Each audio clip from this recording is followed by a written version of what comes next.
Ça fait très plaisir de revenir en Vendée, c'est un peu là que j'ai commencé. Je m'attendais à une petite larmichette, vite fait. Là. J'ai une tête de Vendéen, en plus, ça saute aux yeux.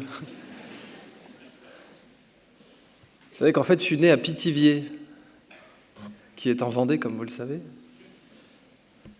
Et en fait, ma mère ne s'attendait pas à me faire un cadeau pareil, parce qu'avec la tronche que j'ai quand je passe la frontière américaine à chaque fois, avec tous les tampons sur le passeport, automatiquement, le mec de la douane, il se prend pour l'inspecteur Colombo, donc il va tenter un truc, quoi.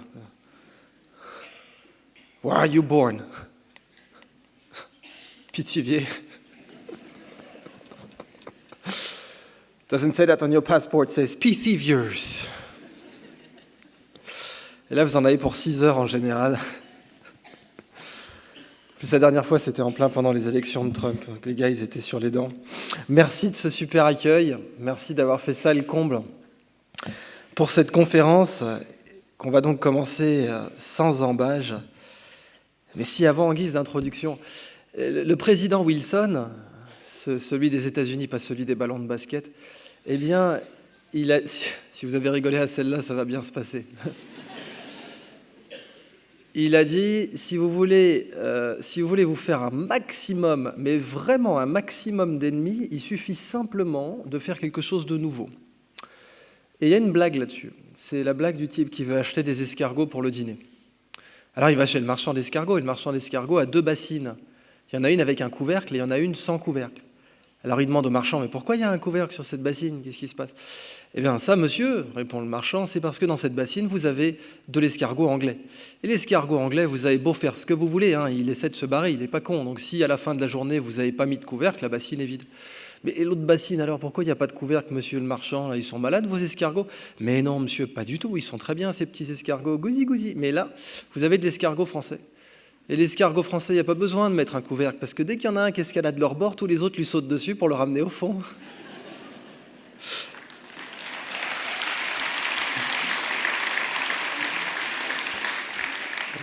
Elle est pour moi, celle-là. Alors, lui là, c'est Saint-Augustin.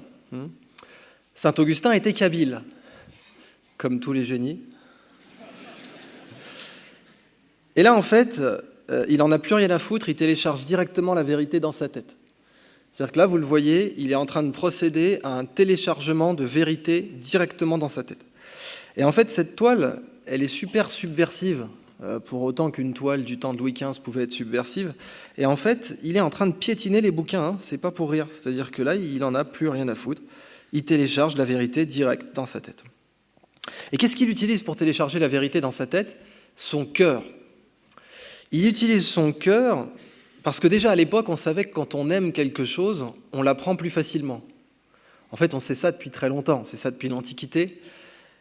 Mais cette peinture le rappelle, c'est-à-dire que pour télécharger la connaissance directement dans son cerveau, il va utiliser sa passion pour la vérité.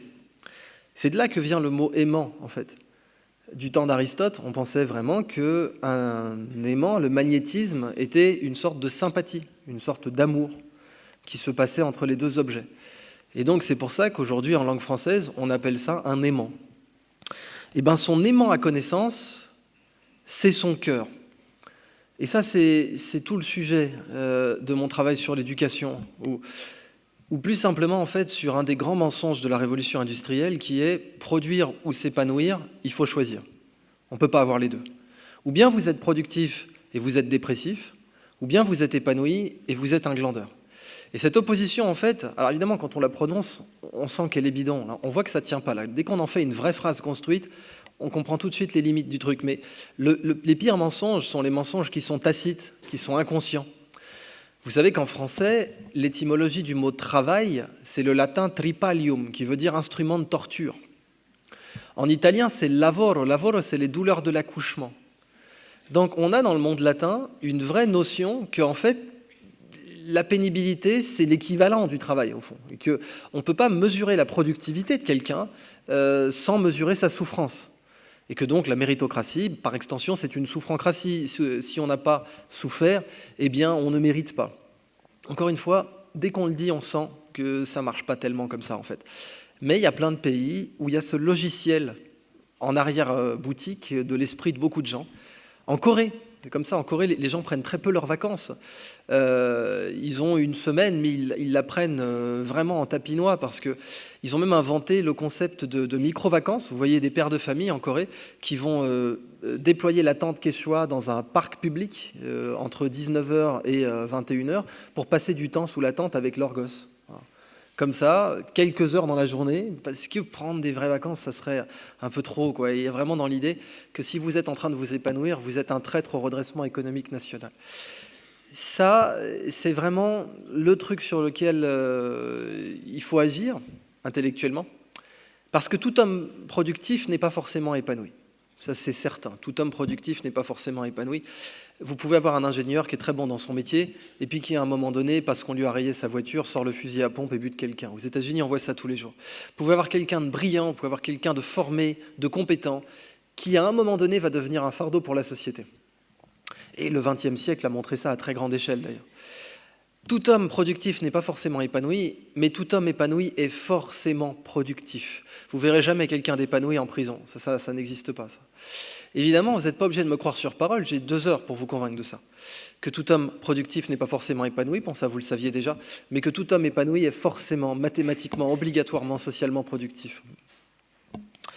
Et pour ça, il faut interroger les racines de la productivité, en fait.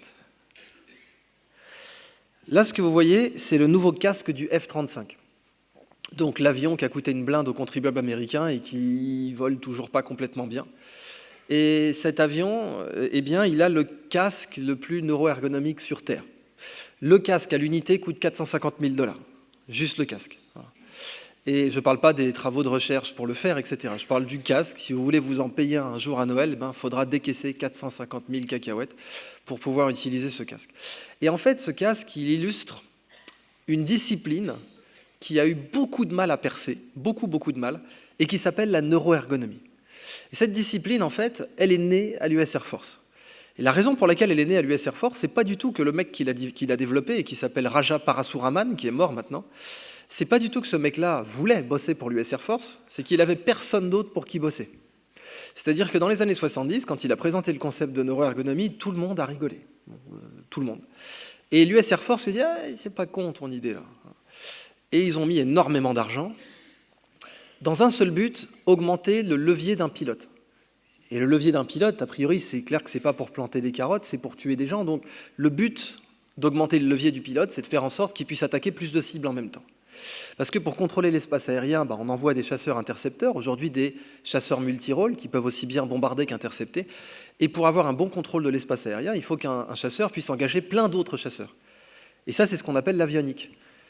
Et l'avionique, elle n'est pas automatique, même encore aujourd'hui, il y a des aspects qui sont automatiques, mais il faut que le pilote décide quand même s'il envoie la sauce ou pas.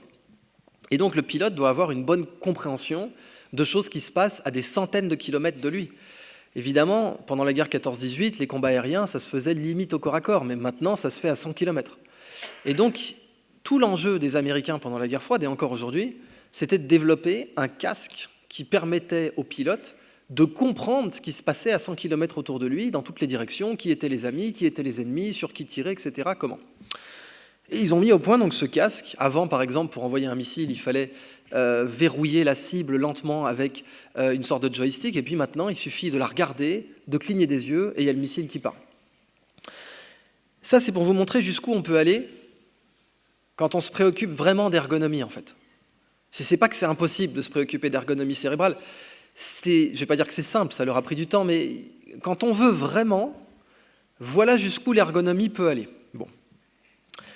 Et quand on n'en a rien à foutre, ça peut donner ça. Alors ça, ce que vous voyez, en fait, je suis un peu méchant parce que c'est pas vraiment qu'on n'en a rien à foutre, ça c'était la Rolls-Royce de la pompe militaire en 1840. Tenez-le vous pour dit. Et cette chaussure, en fait, pourquoi c'était la Rolls-Royce de la pompe militaire en 1840 ? C'est parce que c'était une des premières chaussures dans l'histoire qui va avoir un pied droit et un pied gauche. Voilà. Le concept de pied droit et de pied gauche, par exemple du temps de Napoléon, c'était un luxe complètement décadent. Si un soldat de Napoléon avait demandé « si on faisait une chaussure avec un pied droit et un pied gauche pour changer », tout le monde aurait rigolé. Tout le monde. Les souliers de la grande armée, c'était le même. On en prenait un pour le pied droit, on en prenait un pour le pied gauche, mais c'était la même chaussure. Et ça avait un sens, parce qu'on imagine bien qu'industriellement, c'était plus facile à produire, etc. Donc si on avait demandé, si quelqu'un avait eu l'audace de demander un soulier juste pied droit, pied gauche, tout le monde se serait marré, on lui aurait dit qu'il c'est un traître, limite, qui fait perdre son temps à Napoléon, et on ne serait pas allé plus loin. Eh bien, mon sujet, c'est ça, en fait. Et c'est limite tout mon sujet, vraiment. Vous voyez, si vous allez chez un cordonnier et qu'il vous dit, tu sais quoi, c'est certainement pas à ma chaussure de se faire à ton pied, c'est à ton pied de se faire à ma chaussure. Ben là, vous allez lui répondre, t'es un sale con qui connaît pas son métier. Parce que mon pied, je vais le porter un peu plus longtemps que ta chaussure. Ta chaussure, dans 4-5 ans, elle est bousillée, je la porterai plus, je vais changer. Bon. Et mon pied, par contre, j'espère quand même que je vais le porter assez longtemps, donc c'est certainement pas à mon pied de se mettre à la forme de ta chaussure, c'est à ta chaussure de se mettre à la forme de mon pied, c'est basique. Enfin, je vous dis que c'est basique, mais retenez que dans l'histoire, ça n'a pas été. Hein. Il a fallu se battre intellectuellement pour que ça soit basique pour tout le monde dans cette pièce aujourd'hui. Mais ce combat intellectuel de haute voltige, eh ben, il a mené au fait que n'importe qui dans cette salle sait qu'un cordonnier qui arrive et qui vous dit « c'est à votre pied de se faire à ma chaussure », c'est un mauvais cordonnier. Bon. Pour le cerveau, on n'a pas le mot de cordonnier. Mais c'est le même sujet. C'est-à-dire que quelqu'un qui arrive et qui vous dit « c'est à ton cerveau de se faire à mon système », et c'est certainement pas à mon système de se faire à ton cerveau, en fait, il est en train de vous arnaquer. Parce que l'être humain est supérieur à toutes ses créations. Point. Vous ne trouverez pas de création humaine qui est supérieure à l'humanité.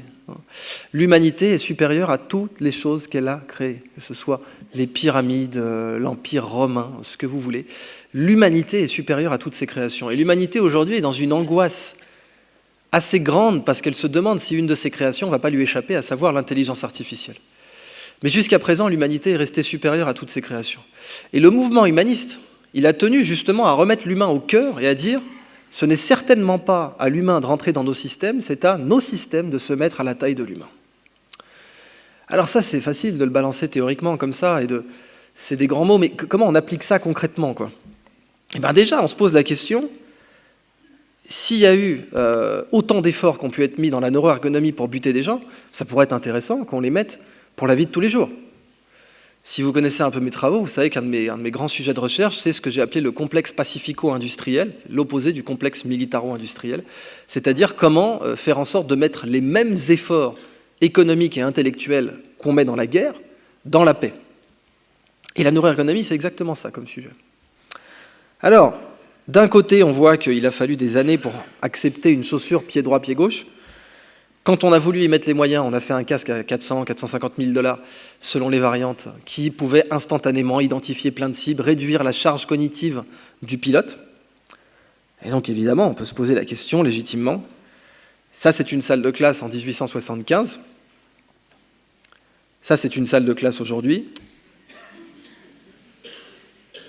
Et je ne suis pas là pour critiquer, c'est-à-dire qu'en fait, moi je suis un structuraliste, je critique jamais les gens, je critique les structures.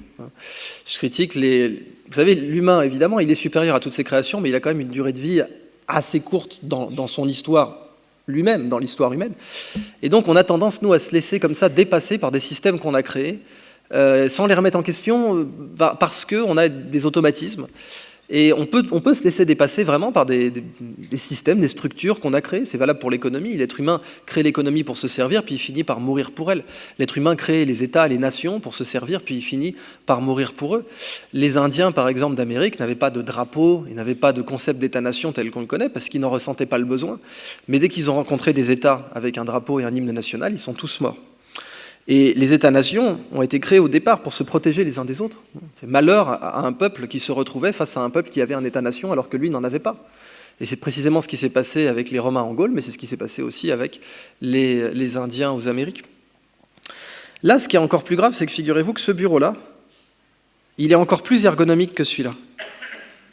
Parce qu'il est incliné. Et donc en fait, celui-là, il réduit les risques de syndrome du canal carpien. Bon, je vous avoue... J'aurais aimé qu'on puisse faire mieux. Mais comment on ferait pour faire mieux ? C'est tout le sujet. Je vais être très sincère, je n'ai pas de message plus important que celui qui va s'afficher dans cette petite bulle. Si vous avez déjà vu certaines de mes conférences, vous connaissez pour certains d'entre vous déjà ce message. Mais j'ai vraiment pas de message plus important que celui-là. C'est-à-dire que pour être très très honnête, une fois que je vous l'aurai donné, vous pouvez vous lever, vous barrer, prendre un peu de Pinot des Charentes. Je régionalise mes vannes. C'est même pas approprié. Je trouvais pas d'alcool de Bressuire, là. Bon, on me dit au premier rang qu'il y en a une blinde, en fait. Mais je pense que si j'avais laissé entendre qu'il y en avait une blinde, vous l'auriez peut-être mal pris après. J'ai vraiment pas de message plus important que celui-là. Et ce message, c'est que toute révolution dans l'histoire de l'humanité, qu'elle soit philosophique, politique, morale, scientifique, technique, religieuse, légale, ce que vous voulez, dans tous les domaines, si c'est une révolution, ça passe toujours, systématiquement, inévitablement, par 3 étapes, toujours. D'abord, c'est considéré comme ridicule. Ensuite, c'est considéré comme dangereux. Et enfin, c'est considéré comme évident. Ridicule, dangereux, évident. Prenez le droit de vote des femmes, par exemple.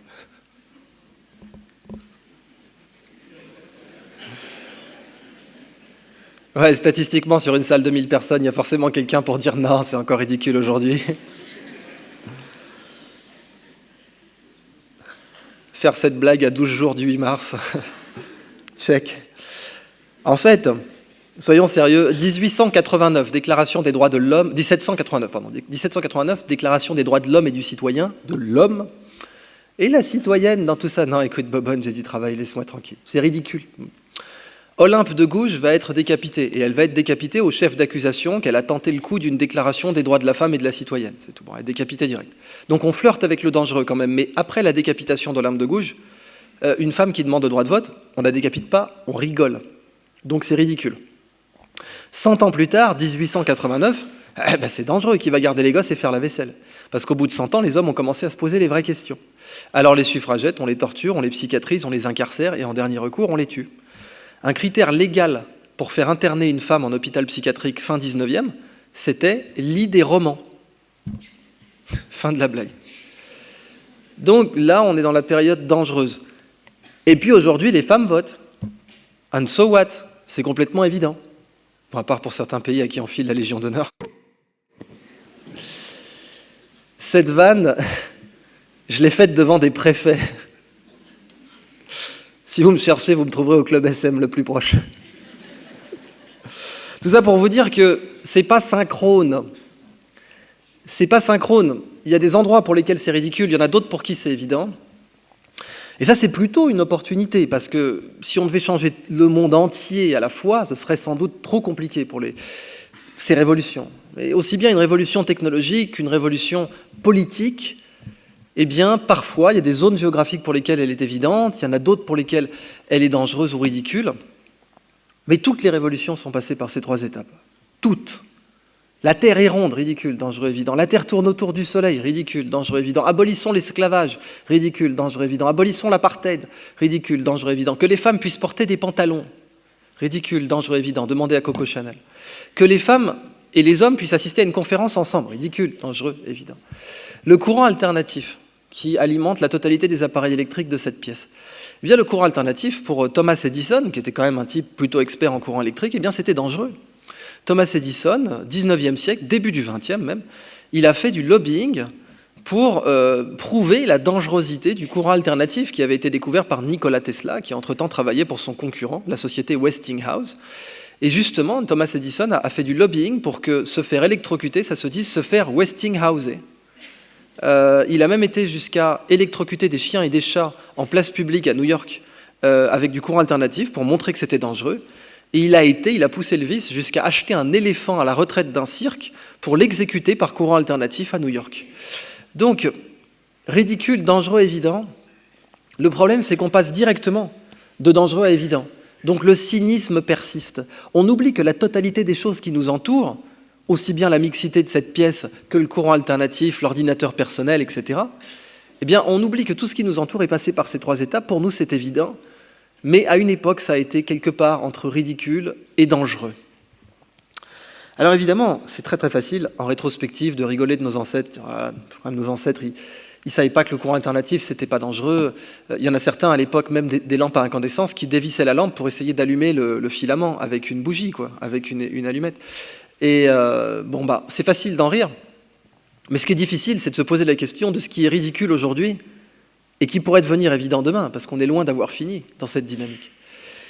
L'idée d'avoir des chaussures avec un pied droit et un pied gauche, c'est passé par ridicule, dangereux, évident. Bon. Et c'est la nécessité militaire qui l'a fait lentement évoluer. Eh bien, l'idée d'avoir de la neuroergonomie à l'école, je vous prie de me croire, ça va passer par ridicule, dangereux, évident aussi.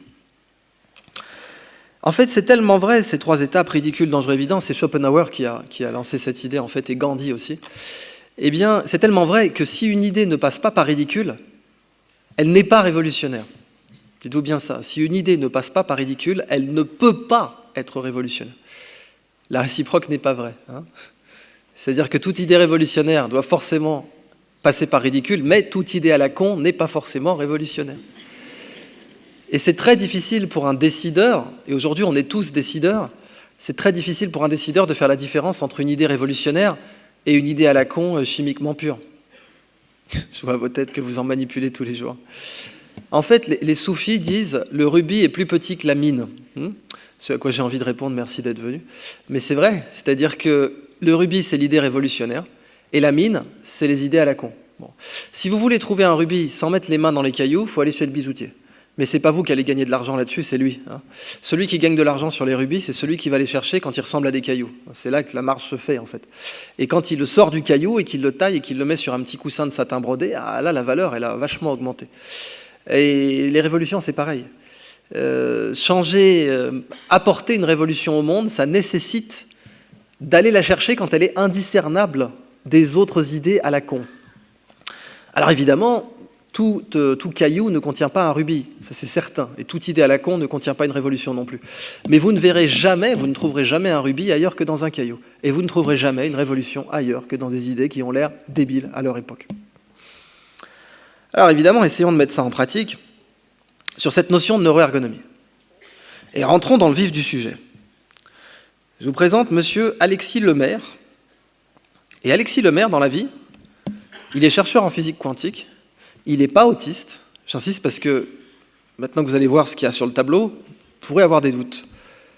Et lui, dans la vie, il calcule la racine 13e d'un nombre à 100 chiffres de tête en 3 secondes 62. Voilà. Son cerveau peut faire ça. Et en fait, figurez-vous que le vôtre, bon, c'est un débat là pour exactement dans cette racine 13e, mais parce que j'aime beaucoup Alexis Lemaire, il ne serait pas tout à fait d'accord pour dire que n'importe qui pourrait le refaire, mais en même temps, il a quand même publié sa méthode. C'est un type plutôt ouvert. Il y avait un gars qui s'appelait Wim Klein, et son métier dans la vie, c'était calculette. Et Wim Klein, il calculait la racine 73e d'un nombre à 500 chiffres, en moins d'une minute.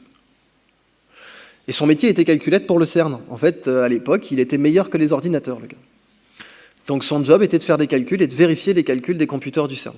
Et lui, Wim Klein, en l'occurrence, il disait que, moyennant une certaine quantité d'entraînement, n'importe qui pourrait le faire. Parce que ces gens-là sont extraordinairement entraînés. Et en fait, c'est tout le paradoxe. On croyait, c'est pas du tout un idiot savant. Il y a ce terme idiot savant, mais c'est absolument pas ça.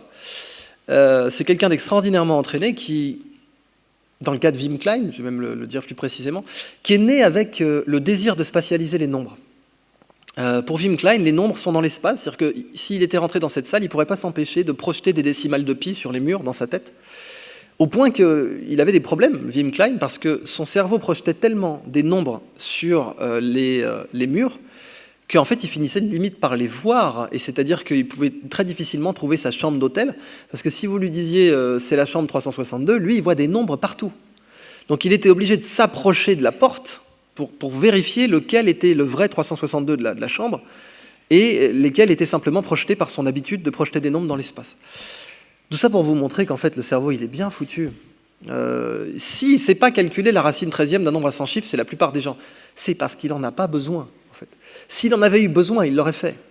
Mais il n'en a pas besoin. Il n'y a pas eu de situation dans l'aventure humaine où ça a permis de sauver des vies, ça. Et donc c'est pour ça que notre cerveau est comme il est. On aurait tort de croire que notre cerveau est faible parce qu'il ne sait pas faire ce que fait une calculette, en fait. Et beaucoup de gens réduisent l'intelligence à ça. Alors il y a quelque chose que j'aime beaucoup, c'est qu'aujourd'hui, les intelligences artificielles arrivent à passer des tests de QI. Ça fait super mal, ça. Ça fait vraiment super mal, parce que le QI est une mesure intéressante. On ne peut pas dire que c'est une mesure pseudo-scientifique, ce n'est pas le cas, c'est une mesure intéressante, qui est loin d'être totale, qui est loin d'être parfaite et qui est loin de représenter l'intelligence humaine, mais qui sert par exemple à vérifier un certain niveau de perte cognitive dans les AVC. C'est un des premiers rôles du QI dans l'histoire, c'était de vérifier quand quelqu'un avait eu un trauma, s'il avait eu des pertes cognitives ou pas. Et ça permettait d'avoir une mesure reproductible assez simple. Mais à partir du moment où une intelligence artificielle arrive à passer des tests de QI, on a deux solutions. Ou bien on se dit, ça y est, on est cuit, on est foutu, parce que maintenant le robot est aussi intelligent que nous. Soit on se dit, le QI est au cerveau ce que l'ombre est à la main. Bon. L'ombre de ma main, elle peut vous apprendre beaucoup de choses sur ma main, c'est vrai, mais ce n'est pas ma main. Il y a tout un tas de choses qu'elle ne prend pas en compte. Bien, interrogeons-nous sur cette notion d'intelligence. Il y a des chercheurs à Caen qui sont amusés à mettre un calculateur prodige qui s'appelle Rudiger-Gamme et qui calcule des divisions de nombres premiers jusqu'à la 60e décimale de tête. Et ils l'ont mis en imagerie, puis ils l'ont comparé à des gens, entre guillemets, normaux. Et donc là, vous voyez le résultat, c'est une tomographie à émission de positrons, ça mesure la consommation de sucre, pour simplifier. Ça mesure la consommation de sucre comparative de différentes aires du cerveau. Et en rouge, vous avez Rudiger-Gamme. En rouge, vous avez uniquement les aires du cerveau qui sont mobilisées par Rudiger-Gamme pour son calcul mental et que par lui, et en rouge et en vert, vous avez celles qui sont mobilisées par lui et par les autres. C'est-à-dire, vous mettez 30 personnes en imagerie, vous leur demandez de faire des calculs mentaux, genre 6 x 7, etc. Pas trop du par cœur quand même, des calculs un peu, pas par cœur, 12 x 13, des choses comme ça. Et puis vous regardez la partie de leur cerveau qui s'active en moyenne, la partie du cerveau qui s'active en moyenne chez Rudiger-Gamme, et en rouge, vous mettez la différence. Voilà. Et ça, c'est super intéressant. Parce que ce que vont découvrir ces chercheurs, c'est que Rudiger-Gamme, il utilise sa mémoire spatiale pour compter. On le savait depuis un certain temps. Parce que le neurone, en fait, c'est pas du tout là pour le langage. Dans l'évolution, le neurone, c'est là pour le mouvement. Dans l'évolution, le neurone, il apparaît pour le mouvement. Au tout début, il apparaît chez les ancêtres des coraux pour balancer des dards empoisonnés. Le premier neurone connu dans l'évolution, c'est ça. C'est un machin qui sert à envoyer un dard empoisonné. Et ensuite, c'est chez les méduses. Et ça sert à coordonner un mouvement de propulsion, qui est d'ailleurs le mouvement de propulsion le plus efficace énergétiquement sur Terre, le mouvement des méduses. Et c'est à ça que ça sert un neurone. Ça ne sert pas à parler, ça ne sert pas à penser, ça sert au mouvement. C'est tout. Et ensuite, petit à petit, notre cerveau, qui en a beaucoup des neurones, 86 milliards, et alors en synapses encore plus, bien sûr, c'est des centaines et des centaines de trillions, et bien rapidement, notre cerveau va recruter des neurones qui sont là pour le mouvement pour faire autre chose. Et en fait, on observe par exemple ici, là, ce que vous voyez ici, c'est le cervelet. Voilà. Le cervelet, c'est un peu la carte graphique du cerveau, c'est ce qui nous sert à marcher, à danser, à adopter une posture en général, mais surtout quand on essaie de la coordonner, donc comme la danse, la natation synchronisée, etc. Et lui, il utilise son cervelet pour faire des maths, voilà, entre autres. Et puis, il va utiliser ces réseaux préfrontaux associés à la mémoire épisodique. Alors, ça, c'est vachement intéressant parce que on m'a laissé une bouteille. Imaginez que ça, c'est un problème mathématique. Bon, ça a un certain poids, c'est un certain encombrement. Ça, c'est un problème mathématique et ça, c'est votre cerveau. Eh bien, vous et moi, le problème de diviser deux nombres premiers jusqu'à la 60e décimale, vous et moi, on va l'attraper comme ça. Voilà. C'est pas la bonne façon de faire. Et puis là, pareil, vous allez me dire merci d'être venu, Idriss, mais parce que ça se voit avec la main, en fait. Parce que notre main, on la voit. Mais notre cerveau, on ne le voit pas. Là, je suis en train de vous donner de la connaissance, et vous ne voyez absolument pas comment votre cerveau l'attrape. Votre cerveau l'attrape, mais vous ne savez pas si c'est ergonomique. Et je peux même vous dire qu'en général, ça ne l'est pas. Parce que l'ergonomie cérébrale, l'ergonomie manuelle, il a fallu des dizaines de milliers d'années. Hein. Les paléoanthropologues regardent l'évolution de la façon dont on taille le silex et la façon dont on attrape la pierre pour bien tailler le silex sans se couper la main. Enfin, l'ergonomie, ça ne va pas de soi. L'ergonomie de la main, il a fallu des dizaines de millénaires pour l'atteindre. Eh bien, l'ergonomie du cerveau, c'est aussi un enjeu aujourd'hui. Le problème, c'est que nous, les humains, on a un cerveau de chimpanzé plus ou moins. C'est-à-dire qu'on voit surtout le monde tangible. Le monde tangible, notre cerveau n'a aucun effort à faire pour le percevoir. Parce que notre cerveau a évolué pour le monde tangible. Pourquoi ? Parce que c'est le monde tangible qu'on peut manger, ou qui peut nous manger. Donc dans l'évolution, le neurone, c'est du concret, c'est du mouvement, c'est pour fuir, c'est pour percevoir, c'est pour mordre, c'est pour manger ou éviter d'être mangé. L'intangible, l'immatériel, notre cerveau est capable de l'imaginer, mais ça lui demande un effort. Systématiquement, l'immatériel demande un effort. Et c'est pour ça qu'à Singapour, par exemple, ils ont parmi les meilleures techniques d'enseignement des maths au monde, parce qu'ils concrétisent des maths. Ils les rendent les plus concrètes, les plus tangibles, les plus sensuelles possibles. Et évidemment, on est donc capable de faire de l'abstraction, mais ça demande des efforts. C'est pour ça qu'une œuvre d'art abstraite est beaucoup plus chiante à regarder qu'une œuvre d'art figurative.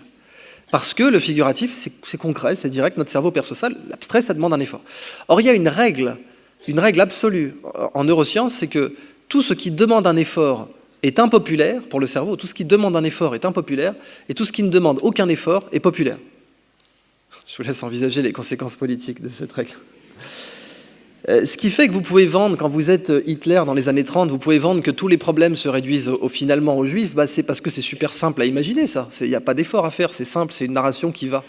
Et notre cerveau, en fait, quand il doit choisir entre une narration simple et fausse et une narration compliquée et vraie, en général, il va choisir la narration simple et fausse.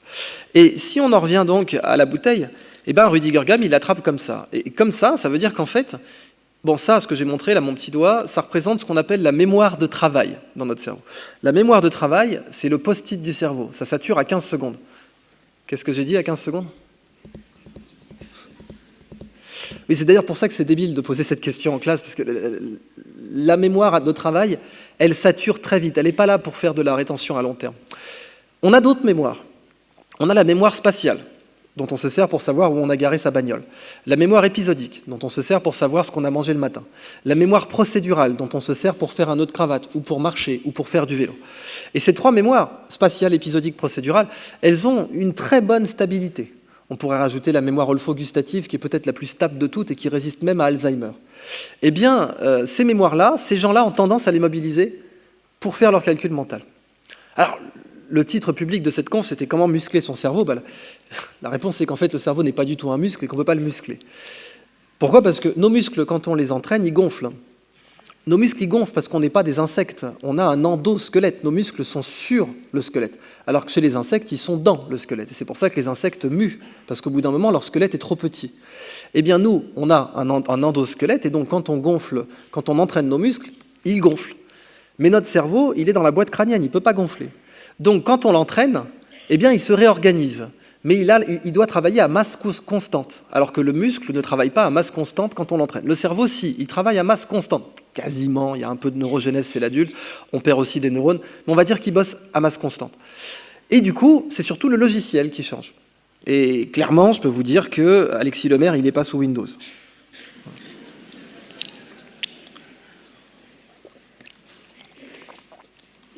Alors, en quoi c'est intéressant de développer tout ça ?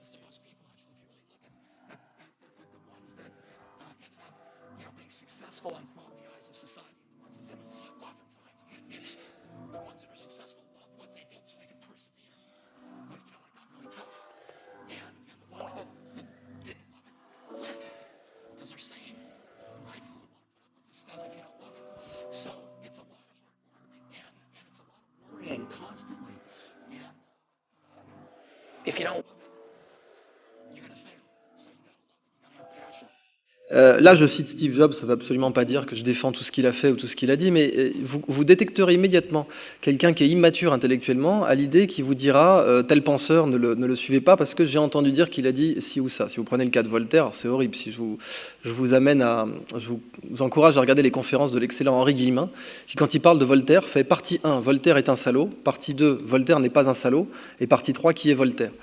Et en fait, pour moi, chaque penseur est un fruit. Voilà. Chaque penseur est un fruit, il y a des pépins dedans. Moi le premier, Steve Jobs le premier, Pierre Rabhi le premier, ce que vous voulez. Chaque penseur est un fruit et simplement il faut faire sa propre cuisine. Enlever la peau, les pépins, il y en a qui mettent la peau dans la compote, il y en a qui la mettent pas. Bon. Mais là, ce que vient de dire Steve Jobs, c'est super intéressant. C'est super intéressant parce qu'en fait c'est froid et rationnel et ça parle de l'amour. C'est-à-dire que là, ce qu'il est en train de dire, c'est si vous n'aimez pas ce que vous faites, vous allez abandonner. Voilà. Si vous n'aimez pas ce que vous êtes en train de faire, si un projet que vous êtes en train de porter, que ce soit un projet associatif, entrepreneurial, politique, scientifique, ce que vous voulez, eh bien, si vous n'aimez pas ça, quand ça va devenir un peu trop dur, vous allez lâcher l'affaire. Et là, vraiment, ce qu'il dit, c'est si vous aimez ça, vous avez une capacité de tarte dans la gueule supérieure à la concurrence. Et c'est très froid, c'est-à-dire que Tout le sujet de ma conf, c'est de vous dire que produire ou s'épanouir, il ne faut pas choisir, que c'est un mensonge de dire qu'on a le choix entre produire ou s'épanouir. Edgar Morin, par exemple, il avait dit, c'est une très belle observation, il avait dit, la première chose que j'ai appris dans notre système éducatif, c'est la résignation à l'emmerdement. Et ce n'est pas une fatalité. C'est-à-dire qu'on n'est pas obligé de souffrir pour être bon, pour être productif. Ça ne veut pas dire qu'on ne fera pas d'efforts, mais l'effort et la souffrance, c'est deux choses différentes. Si vous voulez, par exemple, que quelqu'un crame un maximum de calories, eh bien, faites-le jouer au foot, lui faites pas faire des tours de terrain. Si vous lui faites faire des tours de terrain, il va arrêter, il ne reviendra pas la prochaine fois, sauf si vous êtes sur son dos. Si vous le mettez au foot, il se peut qu'il revienne tout seul comme un grand et qu'il crame encore plus de calories. Il fera encore plus d'efforts, mais il ne les percevra pas comme quelque chose de pénible et de douloureux. Alors voyons cette notion de persévérance quand on aime ce qu'on fait. Ça, c'est un très bel exemple, c'est l'histoire d'Airbnb. Airbnb, pourquoi il y a R dans Airbnb, à votre avis? Ouais.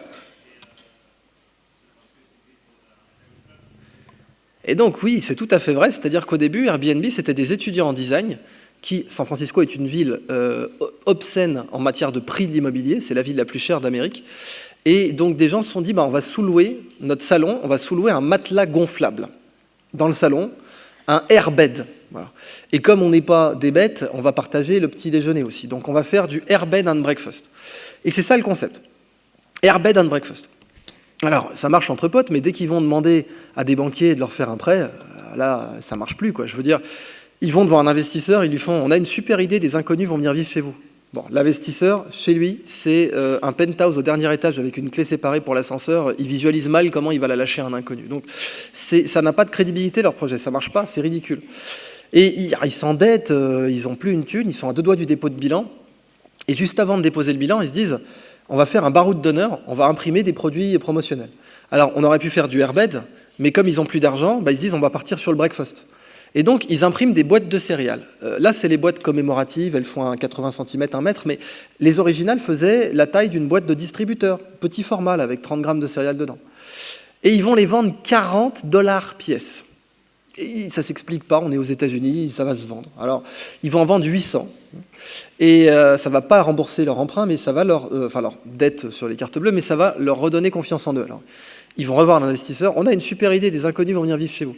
Bon, le gars, il dit, écoutez, si vous n'avez rien d'autre à faire valoir, la porte, c'est par là. Si, on a d'autres arguments. Vous savez, on a fait des boîtes de céréales. Quoi? J'en ai entendu parler dans le San Francisco Chronicle. Vous en avez vendu combien? 800, monsieur. 800, brave petit, t'as fait $1000, c'est ça? Non, on a fait 32 000. Bon, l'investisseur, s'il y a bien une chose qu'il sait faire dans la vie, c'est compter. Donc il est là, vous les avez vendus $40 pièce, vous vous foutez de moi? Non, je vous assure, regardez les bons de commande, regardez les reçus fiscaux. Et là, le gars, il pose la boîte, il dit rien, et eux disent rien non plus, pendant une bonne minute. Puis il dégaine son carnet de chèques et il prononce une phrase historique. Écoutez les gars, votre projet, je préfère vous le dire tout de suite, j'y crois pas, mais du tout. Bon. Par contre, si vous me dites que vous êtes capable de vendre $40, des boîtes qui valent $2,50 au distributeur en bas de chez moi, mais moi, évidemment que j'investis. Et les fondateurs diront, dans la vie, il faut savoir être un céréal entrepreneur.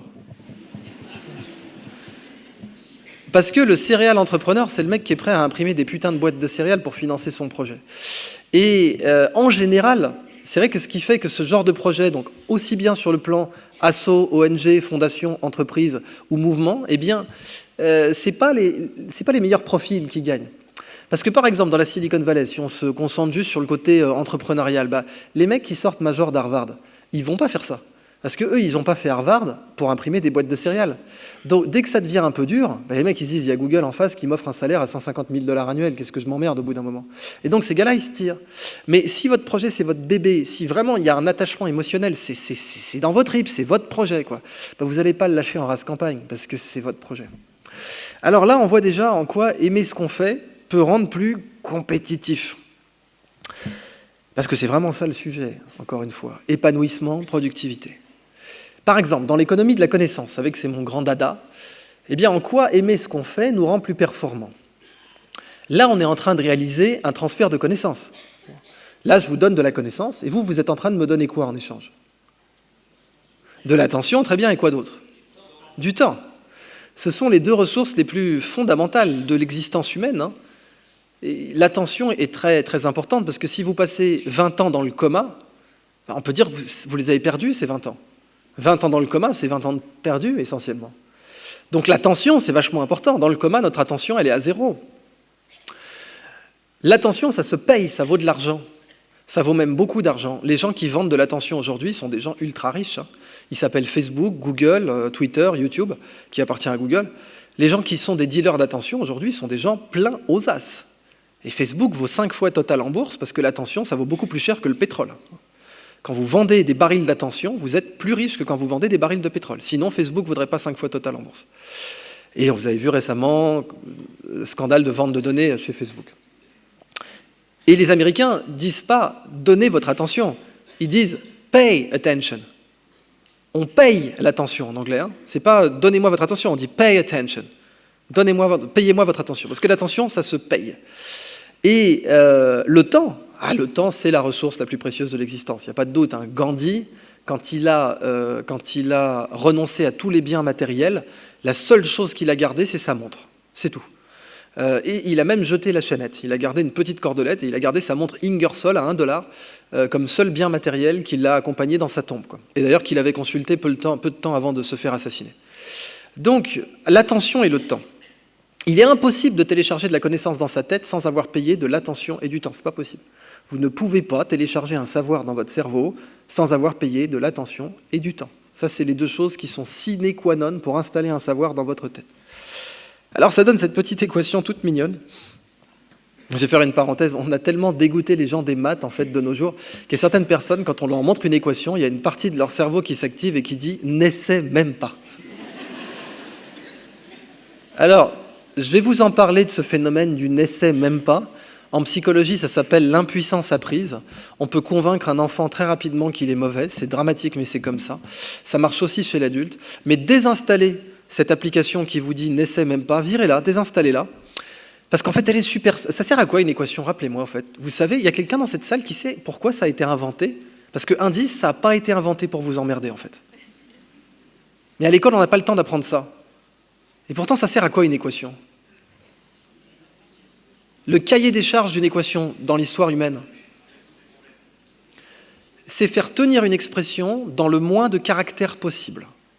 Dans l'histoire des maths, l'équation apparaît lentement, péniblement, avec un seul fil directeur, réduire le nombre de caractères pour une phrase longue. Par exemple, le signe égal, il a été inventé par un mathématicien écossais qui en avait juste marre d'écrire est égal à tous les jours. Et le gars, il remplissait des lignes de est égal à, et ça le saoulait. Il disait, allez, on va mettre 2 lignes, pas chier, quoi. Et en fait, le X dans les équations a été inventé à Bagdad du temps de Charlemagne, ou du temps d'Isnogoud, ça dépend de vos références après. Et c'était juste, les Arabes notaient l'inconnu avec une lettre qu'ils prononçaient « re », et quand les Espagnols ont latinisé cette lettre qu'ils prononçaient « re », ils l'ont remplacée par une lettre qu'eux-mêmes prononçaient « re », le X, Mexico, le X se prononce « re » en espagnol. En Andalousie, donc, quand ils l'ont latinisé, ils l'ont remplacé par un X. Descartes, quand il a inventé le signe, enfin le symbole, la notation, pardon, carré, au carré, X au carré, puis X au cube, X puissance 4, c'était juste parce qu'il en avait marre de mettre X fois X fois X fois X. Voilà, c'est tout. Donc une équation, au départ, ça sert juste à ça, là, évidemment. Quand vous passez au morse, quand vous passez avec un code, il faut décoder, ça c'est chiant. Mais l'avantage quand vous écrivez, c'est que vous avez toute l'expression en un coup d'œil. Cette équation, elle est super simple, elle dit juste la connaissance puisée, la connaissance téléchargée, phi de K, le flux de connaissances, K c'est knowledge évidemment en anglais, knowledge la connaissance puisée à partir d'un puits, par exemple ce puits-là, eh bien la connaissance puisée de ce puits-là, est directement proportionnel, le signe du milieu veut juste dire proportionnel. Je n'ai pas mis égal parce que ce n'est pas la même chose, c'est juste proportionnel, au produit de l'attention et du temps. La quantité de connaissances que vous allez retenir de cette conférence est directement proportionnelle à l'attention et au temps que vous aurez payé. Alors, cette équation, elle n'est pas parfaite, elle ne prend pas en compte le sommeil. Vous savez, quand on dort, on consolide. Là, ce n'est pas marqué. Il n'y a nulle part marqué là, et vous consolidez quand vous dormez. Ce n'est pas écrit ça. Également, il y a l'expérience. Elle n'est pas prise en compte dans cette équation. Vous savez que quand on sait déjà quelque chose, c'est plus facile d'apprendre la chose suivante. Là, ce n'est pas marqué. Mais elle marche très bien pour cette conf. C'est-à-dire que la quantité de connaissances que vous allez extraire de cette conf, à la fin de la journée, est directement proportionnelle au produit de l'attention et du temps que vous aurez payé. Alors, quelles conséquences ça a, ça ? Déjà, pourquoi j'ai mis un produit ? J'aurais pu mettre 1 plus, j'aurais pu mettre A plus T, j'aurais pu mettre A divisé par T, j'aurais pu mettre A puissance T. Mais pourquoi j'ai mis A fois T? Eh bien parce qu'en maths, le produit a une propriété bien particulière qu'on appelle la contagion du zéro. Et la contagion du zéro, ça veut dire exactement ça. C'est-à-dire que si vous faites A fois B fois C fois D jusqu'à Z, et qu'une lettre vaut 0, tout le produit vaut 0. Et c'est ce que je voulais représenter, puisque dans la vraie vie, c'est comme ça que ça se passe. Là, vous êtes en train de m'écouter. Bon, si vous me donnez 1 heure de votre temps, mais que pendant 1 heure, vous êtes en mode musique de Barry White dans votre tête, il n'y aura pas beaucoup d'échanges de connaissances. J'aime bien cet exemple, parce que statistiquement, il y aura forcément quelqu'un dans la salle qui va avoir « Let the music play » pendant 1 heure. Sentez que ça monte ou pas, là? C'est sale ce que je fais. Et si vous me donnez toute votre attention, vraiment, vous êtes à fond dedans, mais que vous arrivez à le faire que 30 secondes, ah bah, il n'y aura pas d'échange non plus. Hein. Donc on voit bien qu'il faut donner les deux. A fois T. Et là, on voit une piste de réflexion sur l'école, du coup. Parce qu'à l'école, évidemment, la seule chose qu'on peut contrôler, c'est ça. T. Et oui, vous ferez 3 heures d'anglais par semaine. Bah, on n'est pas bilingue en bout de chaîne, parce que 3 heures, ça ne veut pas dire 3 heures à attention maximale. Et oui, si l'école était compétitive pour capter l'attention, ça se saurait. Alors, en fait, je ne suis pas là pour attaquer du tout l'école. En fait, figurez-vous que l'école a été très compétitive pour capter l'attention à une époque. On a totalement oublié ça, nous. Mais au début, Ferry, pourquoi il crée l'instruction publique obligatoire et pourquoi il en fait une loi? Eh bien, c'est pour les parents. Parce que les élèves, les enfants, ils voulaient aller à l'école. Si vous demandiez à un gosse de la campagne si tu as le choix entre emballer des bottes de foin et entendre parler de la vie de Jules César, le calcul était vite fait. Et les enfants de la campagne, ils voulaient aller à l'école. C'est les parents qui disaient, écoute, qu'est-ce que tu veux, ça serve d'apprendre la vie de Jules César pour emballer les bottes de foin au départ? C'est les parents qui ne voulaient pas. L'instruction publique obligatoire d'un point de vue légal, c'est pour obliger les parents à laisser les enfants aller à l'école. Évidemment, il y a eu plein d'autres enjeux. Ce n'est pas le débat d'aujourd'hui d'en parler. Mais au départ, c'était vraiment pour contraindre les parents. Et puis, quelques générations plus tard, les parents ont parfaitement compris qu'il y avait un petit côté promotion sociale dans l'affaire.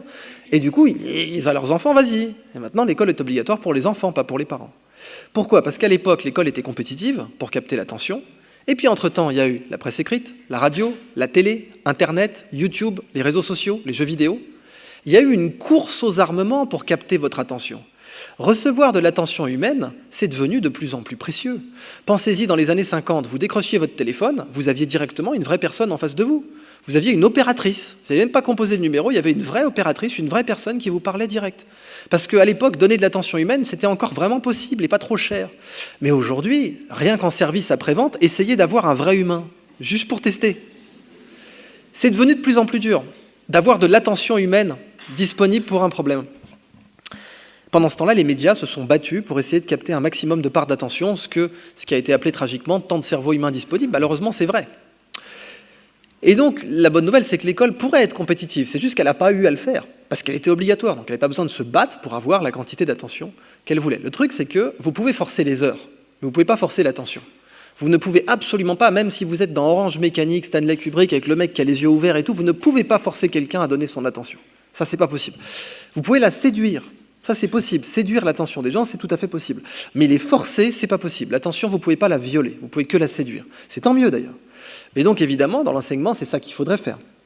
Alors, si votre monnaie, si votre pouvoir d'achat est en nattes, eh bien, il y a plein de belles conséquences à ça. Oui, un natte, pardon.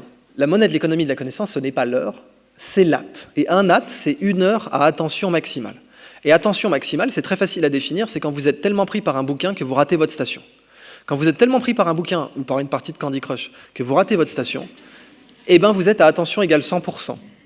Et quand vous êtes en mode musique d'ascenseur dans votre tête, pardon Barry, eh bien vous êtes à attention égale 0. Et il y a tout un spectre entre les deux. D'ailleurs, quand vous êtes à attention égale 100%, c'est ce qu'on appelle en psychologie le flow. On appelle ça le flow. Et c'est précisément en référence à ça, flux de connaissances. C'est en situation de flow, la connaissance sort à haut débit. Eh bien, d'une part, la beauté de cette équation, malgré toutes ses imperfections, eh bien, c'est que si votre pouvoir d'achat il est en natte, le petit Somalien, il n'est pas né avec 1 000 $ en poche, mais il est né avec de l'attention et du temps. Dans l'économie du savoir, eh bien, tout le monde a du pouvoir d'achat à la naissance. Évidemment, en économie, on sépare pouvoir d'achat de accès au magasin. Ce n'est pas la même chose. Et oui, si vous avez 1 million d'euros à la banque et que les banques sont fermées, vous avez 1 million d'euros à la banque. En tout cas, pour le fisc, vous les avez. Donc, en économie, on sépare complètement le combien vous avez en pouvoir d'achat et est-ce que les magasins sont ouverts. Ça, c'est deux choses séparées. Évidemment, le Somalien n'a pas le même accès aux magasins de connaissances que nous, c'est clair. Il n'a pas les mêmes opportunités, il ne doit pas faire le même chemin pour accéder, pour dépenser ses AT. Encore que la pénétration du smartphone en Afrique commence un petit peu à, je ne vais pas dire égaliser les opportunités, ce serait évidemment faux, mais à donner plus d'opportunités de dépenser ses AT dans des choses constructives. Enfin, le chômeur a plus de pouvoir d'achat que le salarié. Parce que le chômeur a une quantité d'AT de poche pour sa consommation personnelle supérieure au salarié. Sauf si le salarié confond sa comptabilité personnelle et sa comptabilité d'entreprise. En AT. Qu'est-ce que ça veut dire, confondre sa comptabilité personnelle et sa comptabilité d'entreprise en AT? Ça veut dire apprendre sur son lieu de travail quelque chose qu'on aurait voulu apprendre sur son temps libre. Et c'est de plus en plus encouragé, ça, parce qu'on se rend compte que c'est productif de faire ça. Alors, évidemment, pour moi, la plus belle dimension de l'économie de la connaissance, c'est la condition à laquelle on maximise son pouvoir d'achat. Comment ça s'appelle quand on donne toute son attention et tout son temps à une personne? Comment on appelle ce phénomène? L'amour. Quand on aime quelqu'un, il est extrêmement facile de mobiliser des AT pour cette personne. Nos enfants, on les aime, c'est facile de leur donner des AT. Eh bien, c'est pareil pour une discipline. Si vous aimez quelque chose, si vous aimez les maths, c'est très facile de leur donner des AT. Si vous détestez ça, ça va être compliqué. Ça signifie que l'économie de la connaissance maximise littéralement le pouvoir d'achat des amoureux. Là, normalement, je jette le micro et je me casse. C'est pas moi qui ai découvert ça, c'est Léonard de Vinci, avant lui Aristophane d'ailleurs, mais Léonard de Vinci, il écrit clairement dans le Codex Atlanticus, si vous voulez apprendre quelque chose bien, efficacement, offrez-vous le luxe, il utilise le mot luxe, d'essayer d'aimer ça. Luxe parce que vous avez l'impression que ça va vous faire perdre du temps. C'est-à-dire, j'ai pas le temps, moi je dois livrer quelqu'un demain, il faut que j'ai rempli ce dossier là. Oui, mais si vous avez le luxe de trouver le temps d'aimer ça, ça vaut largement la peine parce que les mois suivants, vous allez apprendre beaucoup plus vite et beaucoup plus longtemps. Et oui, si vous avez 5 heures et que vous aimez ça, vous avez 5 AT. Si vous avez 5 heures et que vous n'aimez pas ça, vous avez peut-être 1 AT parce que votre attention sera à 20% en moyenne. Alors que si vous aimez ça, votre attention va être à 100% pendant les 5 heures. Donc oui, mathématiquement, l'économie de la connaissance maximise le pouvoir d'achat des amoureux. Et là, on voit en quoi aimer son métier rend plus compétitif, pour utiliser le terme. Alors, il y a plein de conséquences qu'on pourrait voir à ça, mais c'est surtout la différence entre une corvée et une passion, en fait. Une passion, c'est une barrière d'entrée très faible et une barrière de sortie très forte. Alors qu'une corvée, c'est l'inverse. Je m'explique. Si vous rentrez chez vous et que vous êtes crevé, vous avez un truc à faire. Bon, il y a 2 scénarios possibles, pour simplifier. Ou bien c'est une passion, et là, vous allez vous y mettre tout de suite. Dès que vous rentrez chez vous, vous allez vous y mettre. La barrière d'entrée est donc très faible. En fait, on peut même dire que la barrière d'entrée est négative tellement elle est basse, parce que ça veut dire que vous avez commencé à y penser avant même d'être rentré chez vous. Donc la barrière d'entrée est négative, tellement elle est basse. Et puis, vous y êtes, vous êtes dedans, et là, il y a le téléphone qui sonne, vous décrochez pas, parce que c'est une passion. Donc la barrière de sortie est très élevée. Pour vous en distraire, il va falloir s'accrocher. Ça, c'est la passion. La corvée, maintenant. La corvée, vous rentrez chez vous, vous êtes fatigué, vous n'avez aucune envie de la faire. Il va falloir faire un effort pour vous y mettre. Donc, barrière d'entrée élevée, il faut faire un effort. Et puis, une fois que vous vous y êtes mis, il y a le téléphone qui sonne, vous arrêtez tout de suite. Barrière de sortie très faible. Et c'est ça la différence entre une passion et une corvée. Et là, on voit tout de suite en quoi la passion est plus productive que la corvée. Et c'est pour ça, cette équation, c'est ça qu'elle représente. J'utilise mon cœur pour faire rentrer la connaissance dans ma tête. J'utilise le fait d'aimer ça, la passion, pour faire entrer la connaissance dans ma tête. Alors évidemment, juste en dessous l'amour, il y a l'addiction. Et oui, tout amour est addictif, mais toute addiction n'est pas forcément amoureuse. Je vous laisse méditer là-dessus 5 minutes. Et du coup, il y a des technologies, il y a des médias qui sont redoutables pour capter les AT. Il y a des médias qui sont des éponges à AT. Et ces médias, ce sont les jeux. Ce sont les jeux, et pas que les jeux vidéo. C'est connu depuis l'Antiquité que les jeux sont des éponges à AT. Les Grecs, quand ils voulaient avoir la paix, ils faisaient les Jeux Olympiques. Tout le monde regardait, Thèbes venait, Athènes venait, Sparte venait, c'était 3 villes qui passaient leur temps à se mettre sur la gueule le reste de l'année, mais il y avait la trêve olympique. Ils regardaient les Jeux et ils ne se battaient pas. Les Romains, quand ils voulaient avoir la paix, ils faisaient les Jeux du cirque. Tout le monde regardait, on avait la paix. Et encore aujourd'hui, quand TF1 veut vendre une pub, on est bien d'accord qu'ils ne mettent pas un cours au Collège de France. Ils mettent des jeux. Soit des jeux télévisés, soit du foot, qui est un jeu. On est tout aussi d'accord qu'une finale de Coupe du Monde de foot va capter beaucoup plus d'AT en une fois que tout le monde universitaire en 10 ans. Et c'est pour ça que Neymar est beaucoup mieux payé que moi. Rigolez pas, c'est pas censé être drôle en fait. On est tout aussi d'accord que pour un architecte ou pour un maire de commune ou pour un président de communauté de communes, ça fait sens de faire un stade. de 10, 20 jusqu'à 80 000 personnes, alors que vous ne verrez jamais un amphithéâtre de 80 000 personnes. Parce que amortir un stade de 80 000 personnes, ça se fait en 5 ans. Amortir un amphithéâtre de 80 000 personnes, vous allez galérer. Ça ne veut pas dire que c'est impossible. Aujourd'hui, il y a les MOOC.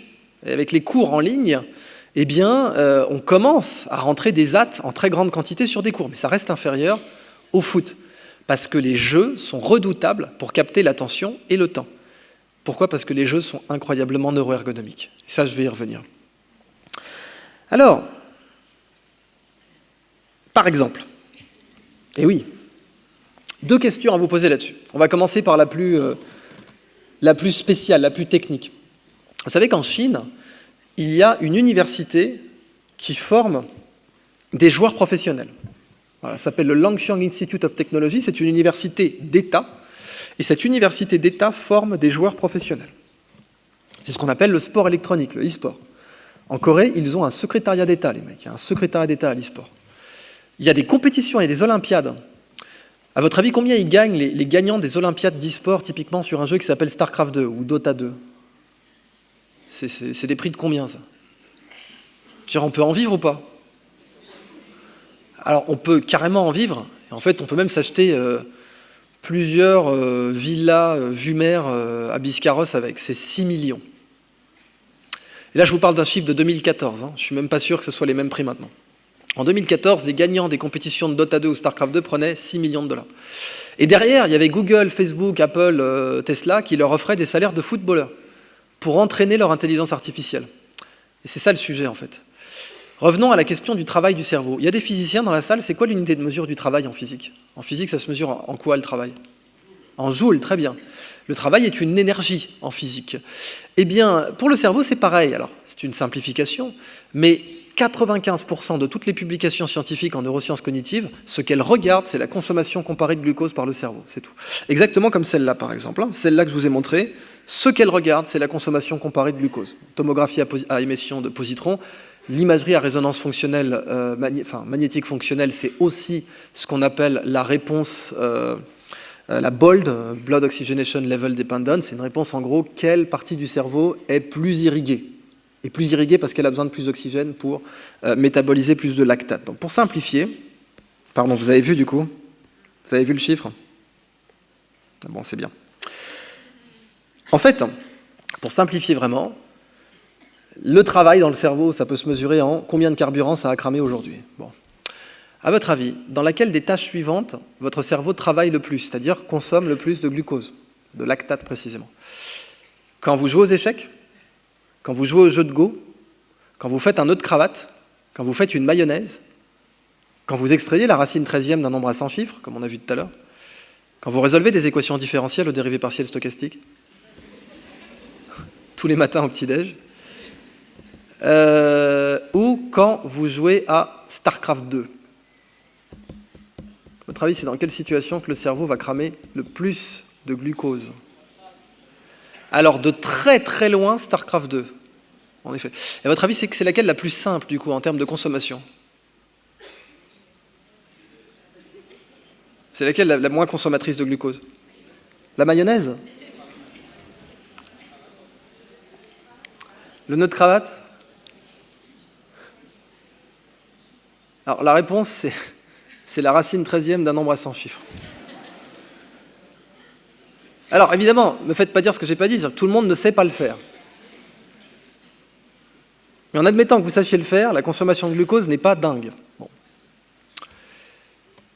Également, ça c'est vachement intéressant, ce qui vient juste après, c'est les équations différentielles de dérivées partielles stochastiques. Pareil, ne me faites pas dire ce que je n'ai pas dit, on ne sait pas les résoudre analytiquement. Mais pour faire des approximations numériques, il y a un site internet qui fait ça très bien, qui s'appelle Wolfram Alpha. Et ce que vous devez juste retenir, c'est que Wolfram Alpha, il consomme moins d'énergie à faire ça qu'une requête sur Google. C'est-à-dire qu'aller chercher pizzeria à Bressuire, ça consomme plus de joules, plus de kilowattheures, que de résoudre une équation différentielle aux dérivées partielles stochastiques. Les serveurs de Google vont avoir une plus grosse facture d'électricité si vous les saisissez de pizzeria à Bressuire que si vous les saisissez de résoudre, analyser numériquement une équation différentielle de dérivées partielles stochastiques.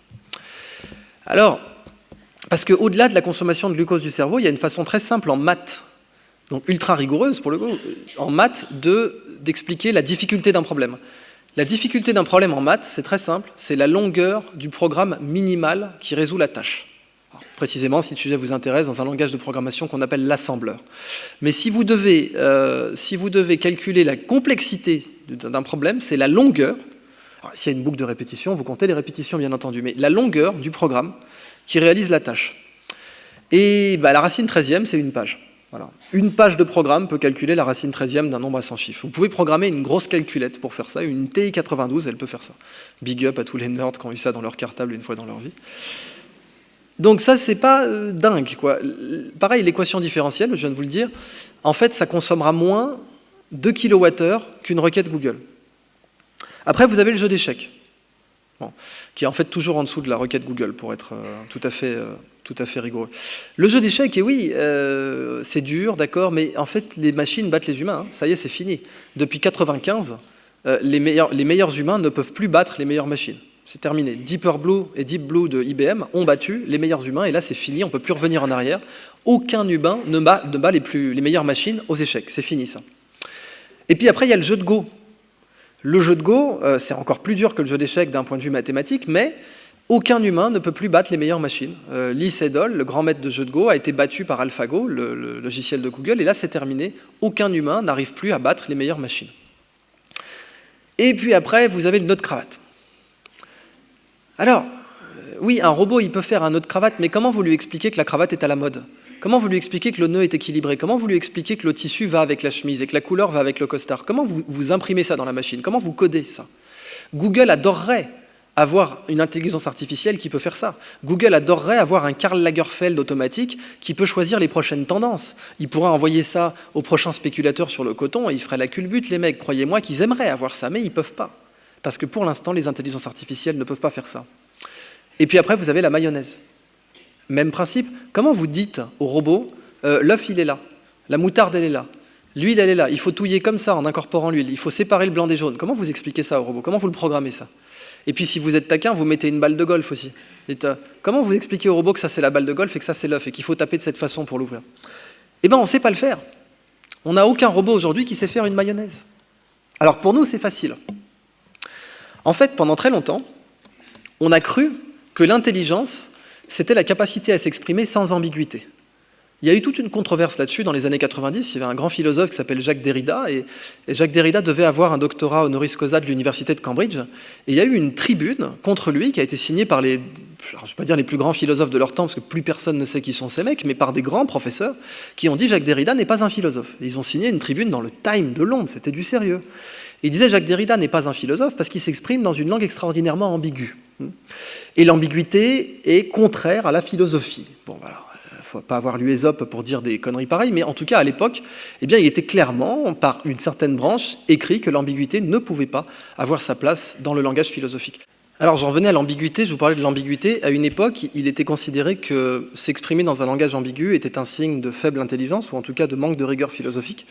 Et aujourd'hui, tous ceux qui travaillent en intelligence artificielle savent que l'avenir de l'IA, c'est gérer l'ambiguïté, justement. Quand vous demandez à une intelligence artificielle, vous allez, je sais pas, sur votre télé intelligente, puis vous criez dans le micro de la télécommande le prochain film que vous voulez voir. Au tout début, si vous mettez « mets-moi un film de Clint Eastwood », Clint Eastwood va vous l'écrire peut-être K-L-I-N-T et I-S-T-O-U-D-E, parce que l'intelligence artificielle n'a pas compris que vous êtes passé comme ça aussi rapidement du français à l'anglais. C'était ambigu, ça aurait pu être interprété de plein de façons différentes. Notre cerveau gère très bien l'ambiguïté, mais la définition d'un algorithme, la définition rigoureuse d'un algorithme, c'est une suite d'instructions à exécuter sans aucune ambiguïté. C'est la définition mathématique d'un algorithme, suite d'instructions à exécuter sans ambiguïté. Et c'est ce qui fait que la recette des crêpes n'est pas encore un algorithme. Parce que la recette des crêpes, il y a plein de degrés de liberté, selon la quantité de Grand Marnier que vous mettez dans la pâte ou pas. Ah, faut pas en fait. D'accord. Et donc après, on en était où il y avait j'avais dit nanana, justement mayonnaise, notre cravate. Et loin devant tout ça, vous avez joué à StarCraft 2. Alors là, je comprends bien que ça paraît dingue, mais un joueur professionnel de StarCraft 2, il a 400 actions par minute. 400 actions par minute. Pour vous donner une idée, c'est comme jouer la grande valse brillante de Chopin en continu, enfin la partie la plus dense de la grande valse brillante de Chopin en continu pendant 30 minutes. Les gars, vous les voyez, ils sont comme ça sur leur clavier pendant 30 minutes sans s'arrêter. Un clavier de piano, ça a plus de touches qu'un clavier d'ordinateur. Un clavier de piano, c'est 85 touches. Un clavier d'ordinateur, ça a moins de touches utiles que ça. Mais si vous rajoutez la souris, on va dire qu'en fait, ça fait pareil, 85. Une partie professionnelle dure 30 minutes. Un joueur professionnel a 400 actions par minute. Il y a 85 actions possibles. Eh bien, ça vous fait combien de parties possibles? Ça vous en fait 85 puissance 30 fois 400. Le jeu de Go à côté, c'est une grille de morpion, en fait, concrètement. Parce que le jeu de Go, le nombre de parties de jeu de Go possible, c'est 10 puissance 800. C'est énorme, mais c'est beaucoup moins que le nombre que je viens de vous donner. Et le nombre de parties d'échecs possibles, c'est 10 puissance 120. C'est énorme aussi, mais c'est bien inférieur au jeu de Go. Donc en fait, l'intelligence artificielle, dans l'histoire de l'IA, elle a commencé sur le tic-tac-toe, le morpion justement. Les premières IA du temps de von Neumann, c'était arriver à battre un joueur de morpion. Bon. Ensuite, il y a eu les échecs. Bon, ça ne s'est pas passé direct du morpion aux échecs, mais la prochaine étape, ça a été les échecs en 1995. Ensuite, il y a eu le jeu de Go en 2014. Et le prochain horizon, c'est StarCraft 2. C'est-à-dire qu'aujourd'hui, les Google, les Tesla, les Apple, les Facebook payent les joueurs professionnels pour qu'ils entraînent leur intelligence artificielle. Et comme l'IA vaut une fortune, eh bien ces mecs sont incroyablement bien payés. Alors ça fait bizarre, parce que je comprends bien que si vous passez dans un train, vous êtes tranquille au train, puis vous allez vous chercher un café au wagon-restaurant, alors vous passez à travers 3 wagons. Vous passez à travers le premier wagon, et puis là vous voyez un type qui joue aux échecs. Ouais, la classe. Bon. Vous passez le wagon suivant, et là vous voyez un mec qui joue au jeu de Go. C'est encore plus la classe, tu viens chez moi quand tu veux, je te présente ma fille. Et puis ensuite, vous arrivez juste avant le wagon-restaurant, là, il y a un type qui est en train de geeker comme un gros nerd de No Life sur StarCraft 2. Voilà, vous passez direct sans le regarder. Parce que c'est pas la classe, mais en fait, d'un point de vue purement mathématique, c'est beaucoup plus compliqué. Tout ça pour vous dire que pénibilité et productivité, c'est pas la même chose. Et que souffrir n'est pas l'indicateur qu'on est productif. Et se dire que si on ne souffre pas, on n'est pas productif, c'est une faramineuse erreur. Et là, dans le cas mathématique, on le voit très clairement. StarCraft 2, il est plus facile d'y rentrer que le jeu de Go. Et pourtant, c'est beaucoup, beaucoup plus difficile d'y être un joueur professionnel. L'autre question que j'ai à vous poser, je vous ai dit que les jeux sont des aspirateurs à hâte. À votre avis, combien de temps l'humanité a accumulé sur ce jeu, World of Warcraft? Si on met bout à bout, toutes les heures, ça va chercher dans les combien? Allez, qui pense que c'est l'âge des États-Unis d'Amérique, 242 ans tout rond? Plus, moins? Qui pense que c'est l'âge de la France, 1500 ans? Plus? Qui pense que c'est l'âge de la civilisation, 15 000 ans? Et oui, parce que contrairement à ce qu'on pourrait croire, l'âge de la civilisation est en fait supérieur à l'âge de la France. Quand je la fais aux États-Unis, celle-là, standing ovation direct. Qui pense que c'est plus que 15 000 ans? Sûr, hein? Régalez-vous. Si on met bout à bout toutes les heures qui ont été claquées sur World of Warcraft, ça fait 7 millions d'années entre 2004 et 2014 seulement. C'est 50 fois plus que toutes les heures travaillées par Apple et tous leurs fournisseurs depuis 1976. Si vous mettez bout à bout toutes les heures bossées par Apple et tous ses fournisseurs, Apple c'est la société la plus riche au monde, parenthèse, quand je dis riche, je veux vraiment dire riche. Quand ils appellent leur banque pour savoir combien ils ont sur leur compte courant, la banque, elle répond quoi, à votre avis? Je parle de trésor, hein, je ne parle pas de leur valeur boursière, je parle de liquide.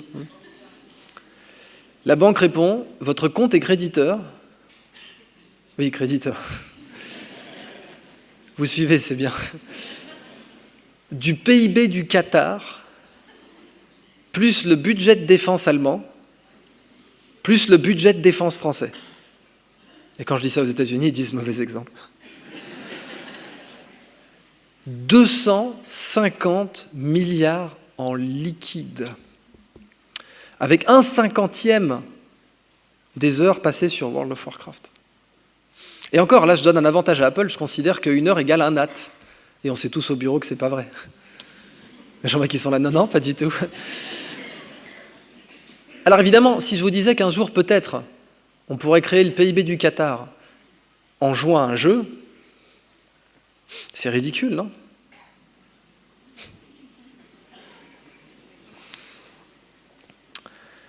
Alors voilà à quoi ça ressemble les compétitions de StarCraft dont je vous parlais.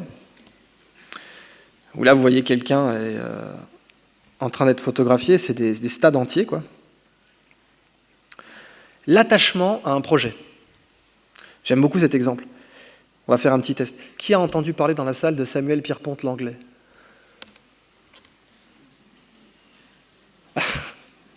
Ouais, alors c'est ça le problème, c'est-à-dire que selon mon niveau de confiance, en fait, je parie une partie différente de mon anatomie que personne dans la salle n'aura entendu parler de Samuel Pierpont-Langlais.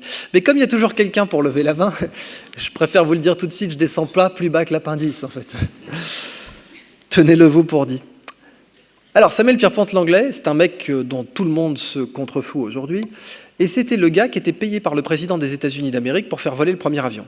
Et le gars, c'était le gendre idéal. Il avait une chaire au Smithsonian, c'est le Collège de France américain. Il jouait au golf avec le président, il avait le New York Times qui le suivait partout. Et bien entendu, il avait du pognon. Bon. Donc le type, il avait les conditions idéales pour faire voler le premier avion. Qui a fait voler le premier avion? Alors, je sais que c'est controversé, certains vous diront Clément Ader et ils auront raison. Il y a aussi les frères Wright. Bon. Les frères Wright, dans les livres d'histoire américains, c'est eux qui ont fait voler le premier avion. Pourquoi on connaît beaucoup mieux les frères Wright et pas Samuel Pierpont-Langlais? Qui c'étaient les frères Wright au départ?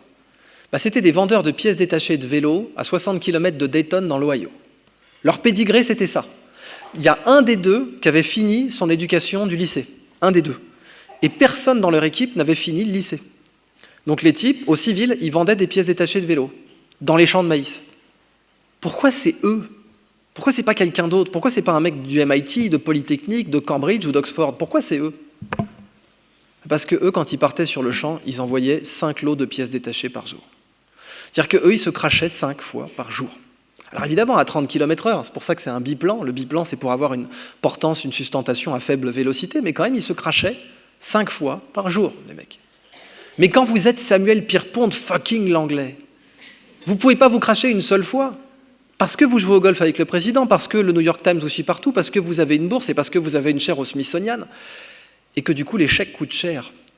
Et que pour bien apprendre, il faut que l'échec coûte pas cher, en fait.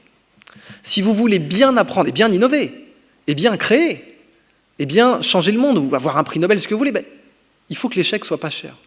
Parce que c'est l'essai-erreur qui crée la nouveauté. Et quand l'échec est cher, eh bien, vous n'allez pas beaucoup essayer. Dès le premier échec, vous allez tout arrêter. Et donc le paradoxe du type qui a le meilleur pédigré et dont plus personne ne connaît ne serait-ce que le nom, eh bien, c'est parce que ce type-là, pour lui, l'échec était très cher. Alors que quand vous êtes les frères Wright dans l'Ohio, tout le monde s'en fout que vous vous crachiez avec votre machine infernale dans les champs de maïs. Du coup, vous pouvez faire 5 essais par jour, et du coup, vous allez battre ce mec. Alors, c'est pas moi qui ai découvert ce vrai grand principe, c'est un type qui s'appelle Simon Sinek, je vous recommande vivement ses travaux, où il dit clairement que l'échec est un diplôme. Et que si vous n'avez pas ce diplôme de l'échec, si vous n'avez pas géré l'échec dans votre vie, il ne faut pas essayer de faire quelque chose de nouveau, parce que quelque chose de nouveau, par définition, ça ne marche pas du premier coup. Sinon, quelqu'un l'aurait fait avant vous. Un bel exemple... Ah, pardon, en fait, je me suis... D'accord, je viens de me gourer, j'ai pas pris... C'est pour ça que c'était en italien, c'est pas de ma faute. Mais je l'ai fait en italien, cette conf, et j'avais changé des slides. Pardonnez-moi. Oui, je suis moitié kabyle et moitié italien. Le monde se divise en 2 catégories.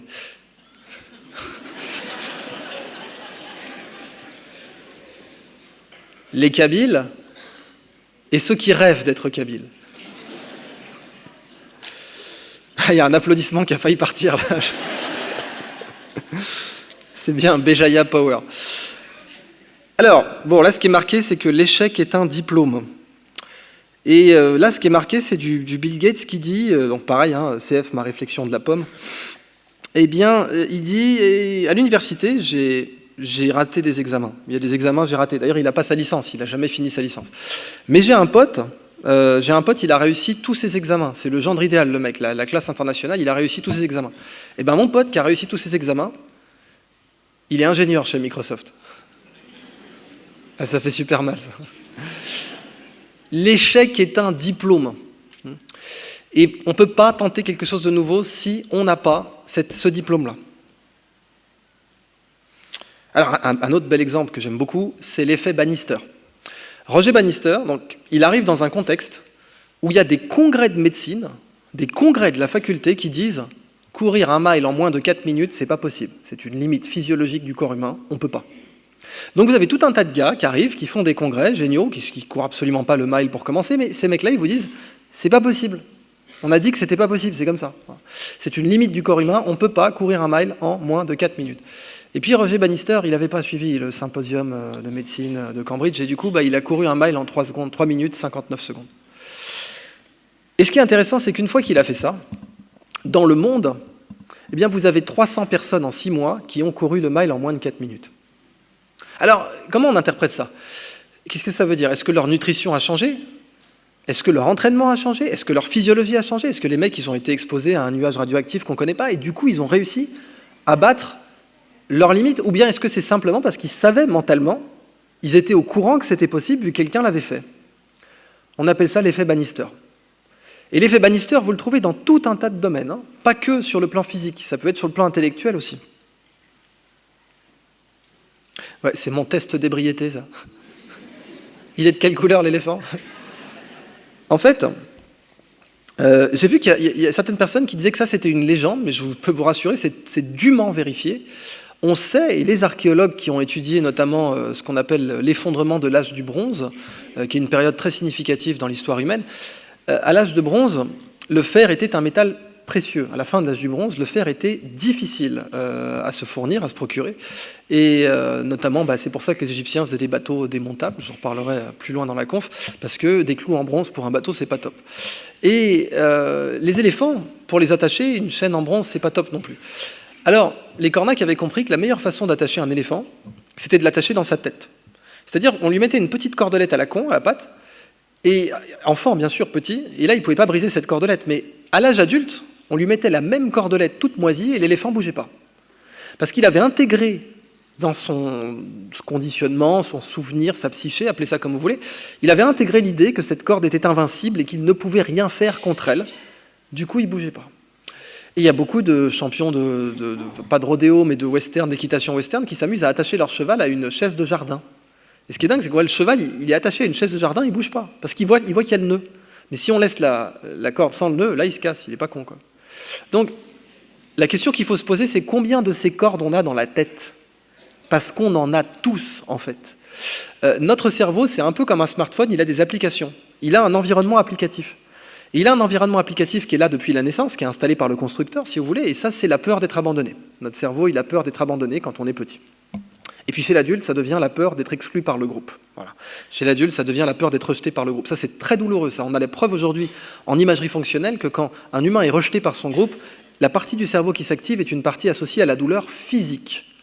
Et d'ailleurs, la douleur psychologique est beaucoup plus pénible que la douleur physique, figurez-vous. Beaucoup de gens pensent que c'est le contraire. Mais imaginez, vous montez à cheval et vous vous pétez la jambe. Mais violent, hein, genre la fracture ouverte, le truc sale, quoi. 6 mois plus tard, 10 mois plus tard, vous allez remonter à cheval. Maintenant, imaginez, vous montez à cheval, et là, on vient vous annoncer la nouvelle la plus terrible de votre vie. Bon, cocher au choix, la mort de votre mère, de votre enfant, un truc vraiment atroce. Là, je peux vous garantir qu'une fois sur deux, vous ne remonterez plus jamais à cheval. Parce que la douleur psychologique, il est beaucoup plus difficile de s'en défaire que la douleur physique. Et CF, le stress post-traumatique, etc., dans les zones de conflit. Donc la question à se poser, c'est combien de ces cordes on a dans la tête? Et je vais vous en donner un petit exemple. Il y a une professeure américaine qui s'appelle Charis Nixon, et elle fait un test avec ses enfants, elle leur demande de faire des anagrammes. Vous voyez dans la colonne de gauche, la copie qu'elle va donner à tous ses élèves de sa classe, donc 30 élèves, et elle leur dit, quand vous avez résolu cette copie, donc trouvez les anagrammes de ces mots, vous levez la main. Et à 3 élèves, elle va les piéger, elle va leur filer la copie de droite. Et la copie de droite, les 2 premiers, vous pouvez chercher tout ce que vous voulez, il n'y a pas d'anagramme en langue anglaise. Bon. Par contre, le dernier, c'est le même. Et le dernier, il y a peut-être quelqu'un qui a trouvé dans la salle. Je sais que vous n'êtes pas forcément natif, c'est plus dur quand on n'est pas natif, mais non? Petit test. American, absolument. Là, je vois qu'on a une double ceinture noire de Scrabble. Et donc, effectivement, vous voyez, c'est pas votre langue maternelle, vous avez trouvé tout de suite. En fait, en laissant 5 minutes aux élèves, Surtout qu'ils ont l'élan, vous voyez qu'ils sont de plus en plus durs, mais donc, ça commence par le plus simple. Donc bat, tab, melon, lemon, Cinerama, American. Ok, eh bien, qu'est-ce qui se passe en fait? Quand les autres élèves qui ont la copie, avec les deux premiers impossibles, ils voient toute la classe qui lève la main, eh bien, ils sont convaincus que le troisième est impossible aussi. Et ils le disent, on les passe au détecteur de mensonges, pour eux, le troisième est impossible. Leur cerveau leur a dit, n'essaie même pas, tu vois pas que c'est pas possible, n'essaie pas. Et ce qu'ils rapportent, ces élèves, quand on leur demande comment vous vous êtes sentis, ils disent « je me suis jamais senti aussi con ». On appelle ça l'impuissance apprise. Learned helplessness en anglais. Et je ne vous surprendrai pas en vous disant que c'est un paradigme qui a été découvert par la CIA pendant la guerre froide. Elle a été découverte par un professeur qui s'appelait Martin Seligman et qui avait torturé des chiens, voilà, parce qu'on fait un peu ça aussi. Et il ne fallait surtout pas rire à celle-là, en fait. Et Martin Seligman, il a pris une cage avec un mur. Et un côté de la cage, il balance une décharge électrique, il met un mur que le chien peut sauter, le chien saute le mur et il va du côté de la cage protégée. Ensuite, il balance une décharge de l'autre côté et il voit que le chien saute très bien. Ensuite, il est vraiment salaud, il balance des décharges des deux côtés. Et une fois que le chien il s'est rendu compte qu'il ne peut plus rien faire, il se prostre, il accepte son destin. Et là, quand on ouvre la cage, il ne sort pas. Impuissance apprise, il ne sort plus. Ça y est, je suis bien là. Et ça, les preneurs d'otages connaissent ça. Les FARC, par exemple, eh bien, étaient réputés, typiquement, quand ils avaient des otages dans la jungle, vous ne pouvez pas les garder dans une prison, vous allez devoir marcher tout le temps. Donc qu'est-ce qu'ils font? Eh bien, ils font répéter à leurs otages, les yeux bandés et les mains dans le dos, « je suis seul, je suis seul, je suis seul, je suis seul », des milliers de fois par jour. Vous devez répéter pendant toute une matinée, « je suis seul, sinon vous prenez un coup ». Et ça marche super bien. Parce que c'est connu que les gens n'essayent pas de s'évader après ça. Impuissance apprise. Il est tout aussi connu que plus les gens connaissent ce phénomène à l'avance, plus ils y sont résistants. C'est un peu pour ça que je fais ces confs. Je ne pense pas que vous allez vous faire kidnapper par les FARC demain, mais on ne sait jamais. Non mais, pour être tout à fait honnête, j'ai décidé d'écrire mon bouquin parce que le professeur Seligman, on ne savait pas qu'il avait participé au programme de torture de la CIA. On ne le savait pas, ça a été révélé plus tard. Et il faisait partie de l'American Psychological Association, qui est une super association, qui est très bien, qui ne souffre aucun reproche, mais il était un membre éminent de cette association, et on a toutes les preuves aujourd'hui qu'il a participé à un programme de torture de la CIA. C'est là que j'ai voulu faire mon bouquin. Je me suis dit, quand même, c'est un petit peu abusé, ça, non? On pourrait parler des neurosciences pour le grand public, parce qu'il y a des gens qui font du travail pour voir comment manipuler les gens, ça serait pas mal qu'il y ait des gens qui fassent du travail pour essayer de les informer. Bon. Et c'était un peu le sujet de ce boulot. L'impuissance apprise, testée à l'école, ça marche super bien. Et le pire, c'est que quand il y a un échec scolaire, on ne peut pas dire si l'échec est dû au fait que l'élève est bête, on va dire une déficience cognitive, ou si c'est parce qu'il croit qu'il est bête. Pour le savoir, il faudrait mettre l'élève en imagerie cérébrale. On ne peut pas avoir une IRM par école aujourd'hui. Peut-être que demain, on pourra. Hein. De même qu'avant, on ne pouvait pas avoir un ordinateur par école, du temps d'IBM où les ordinateurs faisaient la taille d'une salle de billard et qu'aujourd'hui, il y a plein d'ordinateurs par école. Peut-être que demain, il y aura des moyens. Mais pour l'instant, on ne peut pas. Donc, quand un élève rate, on ne sait absolument pas dire si c'est parce qu'il est convaincu qu'il est mauvais ou si c'est parce qu'il n'a pas le niveau. Et l'impuissance apprise, j'insiste, ça se produit en un quart d'heure. Un quart d'heure. Et chez l'adulte, ça c'est un autre essai, c'est une expérience qui s'appelle l'expérience de conformité de H. Solomon H, dans les années 60, il présente les lignes que vous voyez ici, là, les lignes que vous voyez à droite, et il demande à des adultes laquelle de ces trois lignes est de la même taille que celle de gauche. On fait le test. C'est la ligne 2, c'est super simple. Mais après, il est malin, le mec, il va payer 15 acteurs pour dire non, c'est pas la 2, c'est la 3. Et là, il regarde combien de personnes changent d'avis. 8 sur 10 en moyenne. Alors, évidemment, quand on les interroge après, la majorité de ces 8 sur 10 va dire « Mais oui, je savais bien, je n'ai pas commencé à me friter pour des lignes. » Ils ont raison. Ils ont raison. C'est la bonne réponse. Mais il y en a une sur les 8 en moyenne qui va dire « Ah bon ?» C'est-à-dire qu'elle s'est auto-hypnotisée pour se conformer au groupe. Et ça, c'est flippant. Parce que sur une ligne, ça va, mais quand c'est « Ouais, non, torturer des gens, c'est bien, en fait. » Non, mais il y a 15 personnes qui te disent que torturer des gens, c'est bien. Alors, qu'est-ce que tu en penses, c'est bien ou pas? Là, c'est plus dur. C'est ce qu'on appelle l'effet Nuremberg. Typiquement. Pourquoi des bons pères de famille peuvent buter des gens sans problème? Parce que leur entourage leur a dit que ça allait, en fait. Et c'est ça le problème, c'est que notre cerveau, quand il doit choisir entre la conformité et la vérité, il choisit la conformité. Pourquoi? Parce que quand vous étiez dans la savane ou à l'ère glaciaire, pour nos ancêtres, si vous aviez raison, mais que vous étiez exclu du groupe, vous aviez raison, mais vous étiez mort. Donc c'était super d'avoir raison, mais si vous étiez exclu du groupe, vous étiez mort. Et en admettant même que vous réussissiez à survivre, vous n'aurez pas de descendance vu que vous avez été exclu du groupe. Avec la parthénogenèse chez l'homme, ça ne marche pas, en fait. Donc, nous, on est les descendants de ceux qui sont restés dans le groupe, en fait.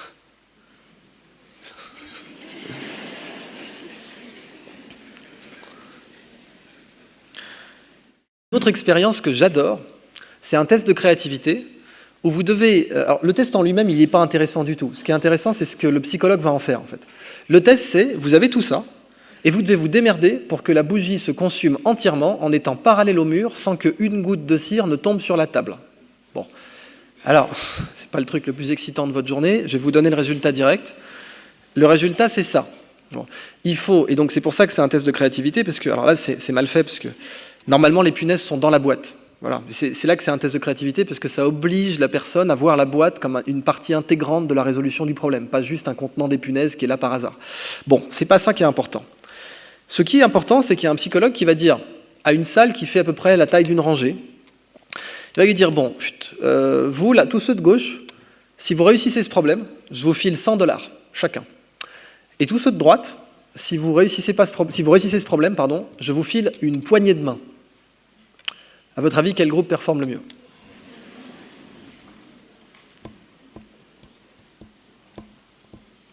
Comme vous l'avez senti venir, vous savez que c'est le groupe de la poignée de main. Et la raison, c'est que la récompense augmente la concentration et la mémorisation sur des choses déjà vues. La récompense, ça marche très bien pour un exercice qu'on a corrigé en classe. Ça marche super bien.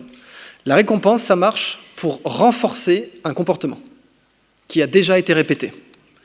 La récompense, ça marche pour une répétition. La récompense, c'est contre-productive pour une solution originale. Parce que ça met le cerveau, quand le cerveau est face à une récompense, instinctivement, il se met dans la situation, c'est un truc qu'on a dû répéter. Et il ne vous le dit pas, bien sûr. Mais le cerveau, d'entrée de jeu, quand il est dans une situation récompense, renforcement négatif ou positif, carotte ou bâton, d'entrée de jeu, il se met dans l'idée, ok, c'est un truc que j'ai déjà vu. Et du coup, il va saturer l'espace de résolution de problème par sa mémoire, alors qu'il ne doit pas, puisque la solution n'est pas dans sa mémoire. Et du coup, ça réduit les performances. Il existe donc des situations où la récompense réduit les performances. On appelle ça l'effet de surjustification. Et là, c'est flippant, parce que les ingénieurs disent, quand on n'a qu'un marteau dans la main, on voit tous ces problèmes comme des clous.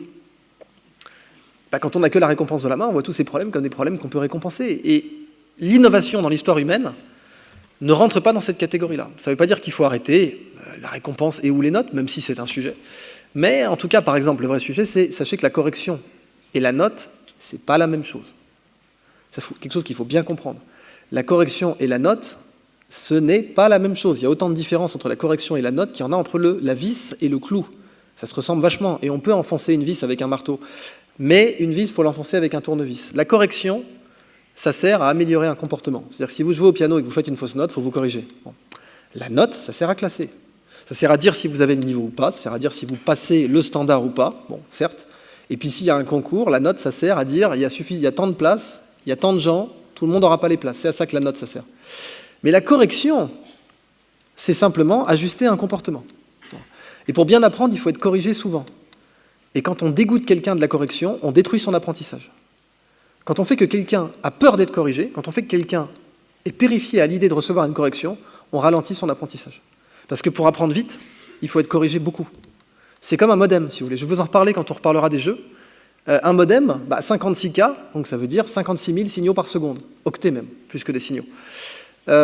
Aujourd'hui, c'est des fibres optiques, c'est 10, 20 millions d'octets par seconde. Eh bien, l'apprentissage, c'est la correction par heure. Et si vous voulez apprendre vite, il faut être corrigé souvent par heure. Mais si vous avez été écœuré de la correction, vous allez arrêter. La correction et la note, ce n'est pas la même chose. Je n'ai pas dit qu'il y avait un outil qui était supérieur à l'autre, j'ai juste dit que c'est des outils qui n'ont pas le même rôle. Et que souvent, comme on n'a pas le temps, on mélange les deux, c'est normal, on n'a pas le temps de faire, une partie correction, une partie note, c'est bon. Mais en fait, il faut bien comprendre que ce n'est pas les mêmes outils. C'est tout. Alors un autre exemple, ça, c'est ce que j'utilise en marketing. Sachez que le marketing, en fait, ça consiste à associer à un produit quelque chose que les gens désirent et qu'ils ne peuvent pas avoir.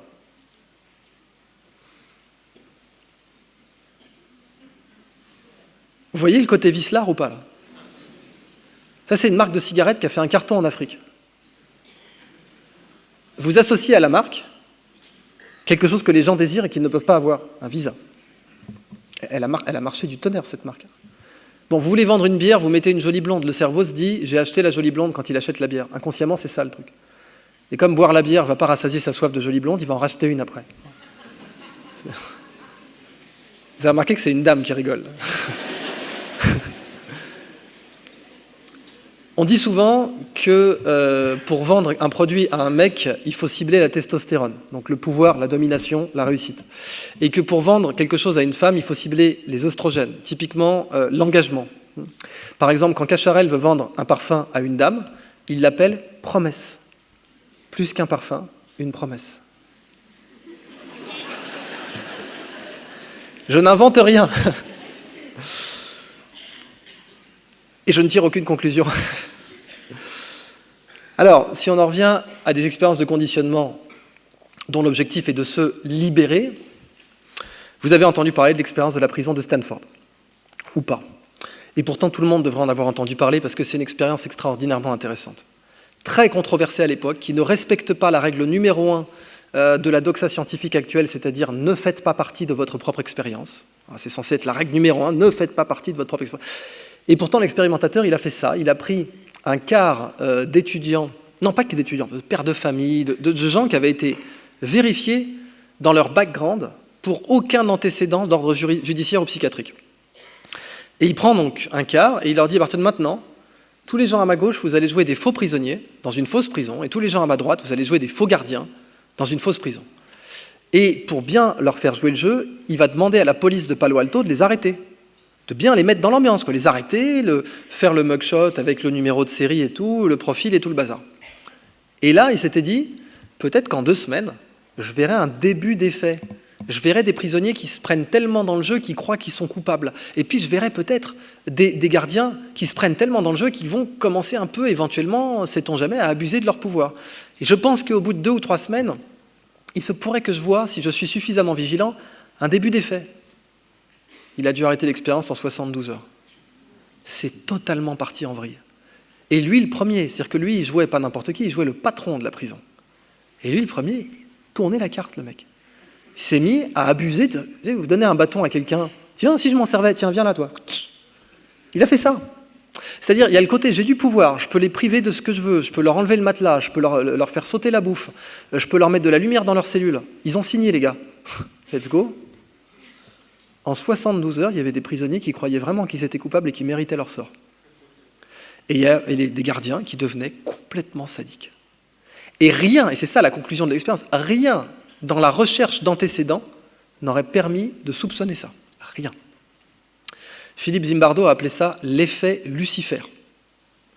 Dans les bonnes conditions, vous pouvez transformer une part significative de la population, c'est jamais 100%. C'est jamais 100%, c'est toujours quelqu'un qui va se lever. En l'occurrence, il avait une étudiante à lui, dans les gardiens, qui lui a dit « Stop, on arrête tout, j'étais en train de devenir fou », qui l'a sorti. Ils se sont mariés ensuite. C'était pas censé être drôle non plus, mais...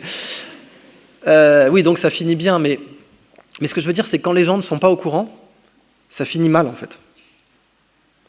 Là, ce que dit vraiment Zimbardo, c'est les gardiens ont semblé apprécier délicieusement, profondément, le pouvoir qu'on leur avait donné.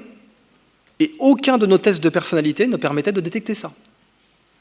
Donc je vous disais que ça peut terminer mal quand on ne sait pas, parce que oui, ça s'est reproduit, cette histoire. Ça s'appelle la torture d'Abu Ghraib pendant la guerre d'Irak. Et Philippe Zimbardo, où là c'était pour de vrai, hein, c'est pas une expérience que je vous montre là. Les prisonniers irakiens ont été traités comme ça, pendant plus de 6 mois. Et Zimbardo a témoigné pendant le procès des soldats qui ont fait ça. Et il a eu raison, parce qu'il a dit, mais les gars, vous le saviez, quand vous donnez trop de pouvoir à certaines personnes, elles vont en abuser juste pour le fun. Et on le savait, et moi en plus c'était pour l'US Navy qui faisait ces travaux, dans les années 70. Pour l'US Navy. Ils avaient le dossier, ils le savaient. Ça n'avait pas été suffisamment diffusé. Pour revenir sur une note plus marrante, ça c'est quelqu'un que j'aime beaucoup, il s'appelle Fritz Zwicky, il était complètement jeté le mec, complètement. C'était un génie, très très très grand physicien américain d'origine suisse, et c'est quelqu'un qui a découvert, enfin qui a spéculé, pardon, la matière noire, l'énergie noire et les étoiles à neutrons. Le problème c'est qu'il a spéculé ça dans les années 40, et que tout ça, ça a été découvert dans les années 60 à 80. Donc évidemment, sa carrière a été relativement pénible. Mais coup de bol, il était autiste, donc il n'en avait absolument rien à foutre de ce que les gens pensaient de lui, et il avait du coup une insulte préférée, et son insulte préférée, c'était « connard sphérique ». Connard sphérique, ça veut dire « sous n'importe quel angle, t'es un connard », en fait.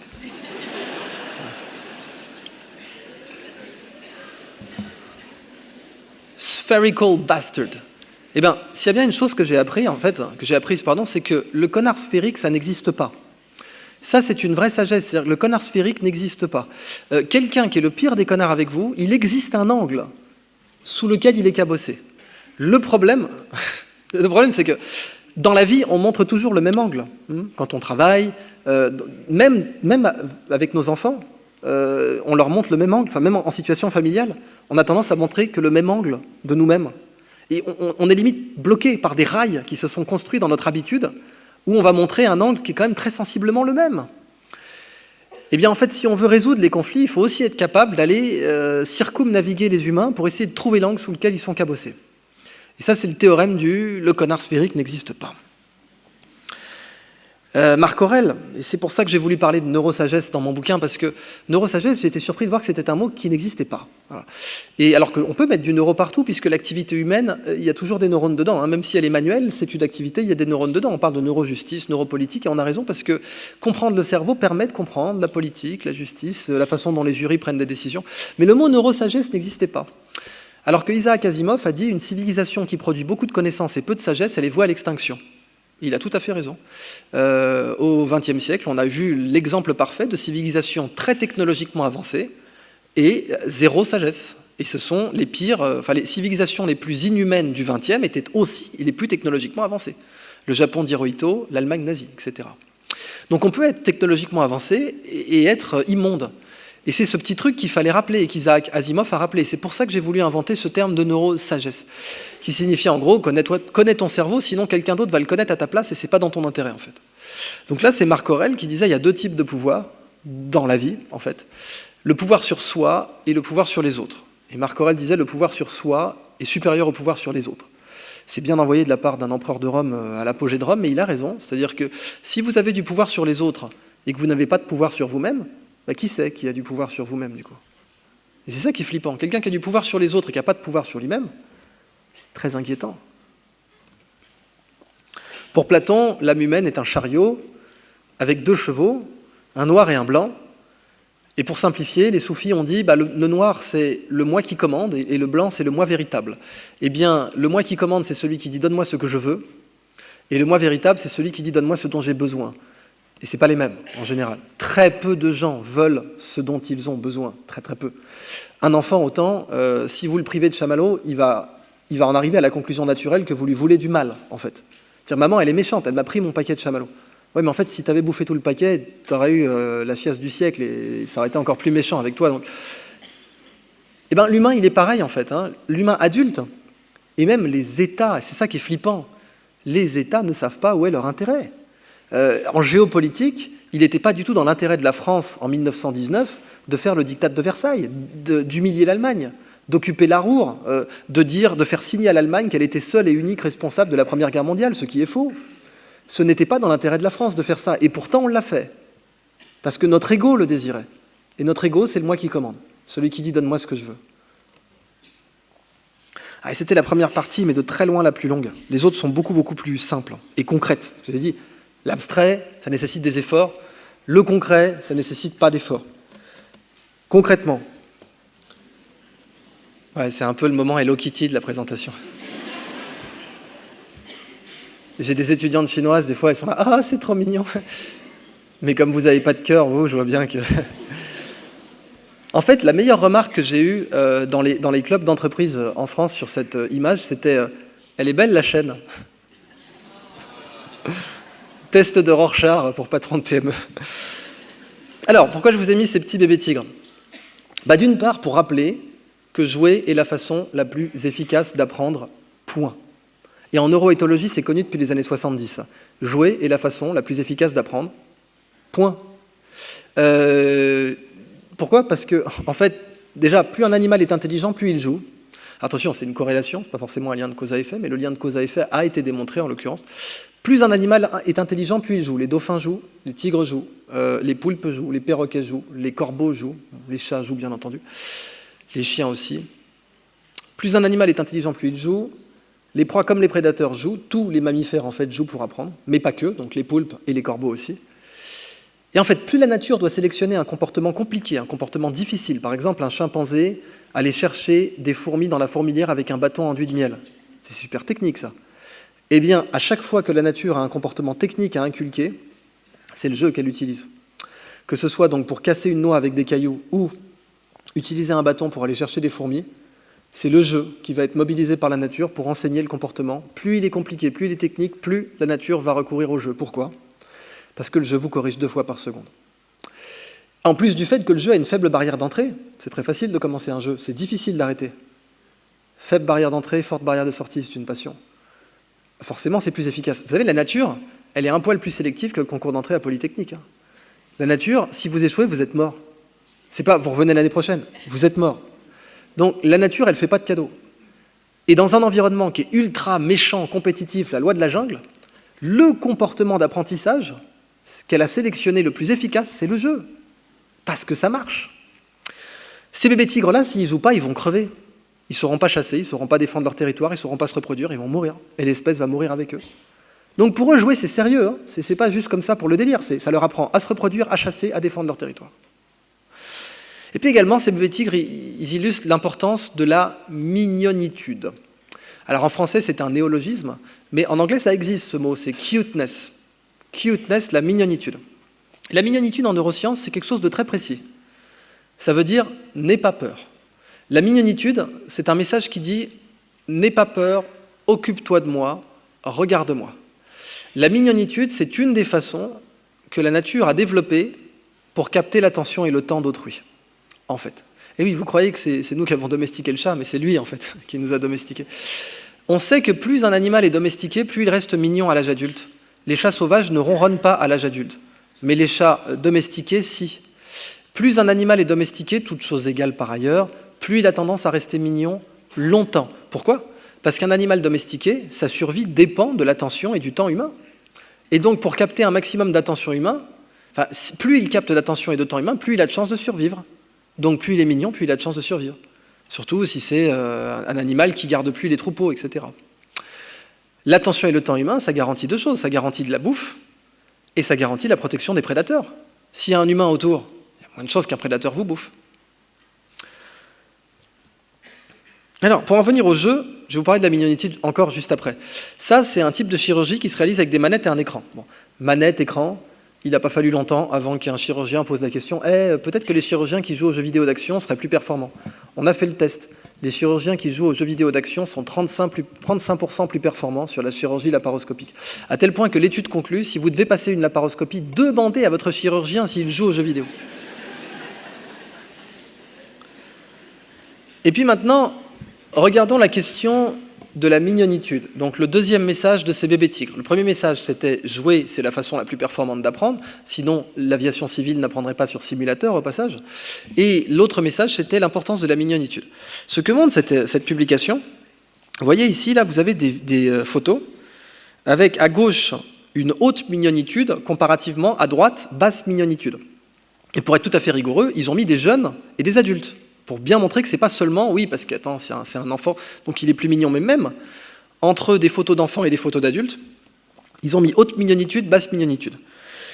Et la conclusion, évidemment, de cette étude, c'est que, alors selon les critères que vous voyez là, c'est-à-dire la mignonitude, c'est notamment un grand front, des grands yeux, etc. Eh bien, les portraits mignons sont plus regardés. Voilà, les portraits mignons sont plus regardés quand vous utilisez un eye tracker, des lunettes qui suivent le regard. Vous observez que ce qui est mignon capte plus date. Pourquoi ? Il faut être très clair, si les bébés n'étaient pas mignons, l'espèce humaine aurait disparu. Le premier message du bébé, c'est quand même les grasses mat, c'est fini. S'il n'est pas mignon derrière, ça va être compliqué à négocier, ça. Alors pourquoi? Parce que nous, les humains, on est bipèdes, d'une part. Et d'autre part, nous, les humains, on a un cerveau assez gros. Pas le plus gros du règne animal, mais on a un cerveau assez gros. Si vous voyez un crâne de gorille, en fait, le gorille, il a une crête osseuse au sommet du crâne, avec 2 renfoncements sur les côtés, qui abritent des muscles. En fait, le gorille a des muscles au sommet du crâne. Si vous voyez un gorille, c'est mou au sommet, c'est un muscle qu'il a, parce que le gorille, il a un énorme muscle pour mordre. Le gorille est un des meilleurs mordeurs de la création, avec l'ours polaire, tenez-le vous pour dit. Eh bien, ces 2 muscles, obligatoirement, prennent de la place sur le potentiel de la taille que pourrait avoir le cerveau. Ces 2 muscles qui font un creux dans le crâne, quoi. Et le gorille, évidemment, il a besoin de mordre parce qu'il est quadrupède, essentiellement. Pas tout le temps, mais très essentiellement quadrupède. Et donc, du coup, quadrupède, eh bien, ça vous fait des hanches plutôt courtes relativement à la taille et des muscles pour mordre. Mais l'humain, il est bipède. Alors, son cerveau a la place de se développer, puisqu'il a les mains libres, il peut couper sa viande, il peut la cuisiner. Et du coup, le cerveau se développe très bien. Mais comme il est bipède, eh bien, ses hanches ne peuvent pas être trop larges non plus, parce que pour la bipédie, ce n'est pas possible d'avoir les hanches trop larges. Et un gros cerveau et des hanches limitées, il n'y a qu'une seule solution, en fait, c'est de donner naissance à un cerveau qui n'est pas fini. Et c'est ce qui se passe chez l'humain. On donne naissance à un cerveau qui n'est pas fini, et qui fait l'essentiel de son développement postpartum, d'ailleurs. L'essentiel jusqu'à 21 ans. Du coup, ça signifie que l'enfant est vulnérable. Comme son cerveau n'est pas fini, l'enfant n'est pas capable de survivre tout seul pendant très longtemps. Donc, on doit s'occuper de lui. Pour s'occuper de lui, il faut qu'il soit mignon. Parce que la mignonitude, c'est le couplage entre le cerveau et l'objet mignon, l'entité mignonne. Donc, le bébé, là, dit « occupe-toi de moi, je suis mignon ». Donc, la mignonitude, c'est très sérieux, en fait.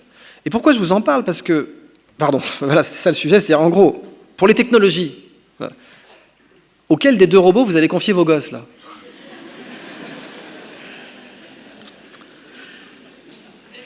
Et les innovateurs ont très bien compris ça, c'est-à-dire qu'en technologie, on sait que quand on veut qu'une technologie soit adoptée, il faut qu'elle soit mignonne.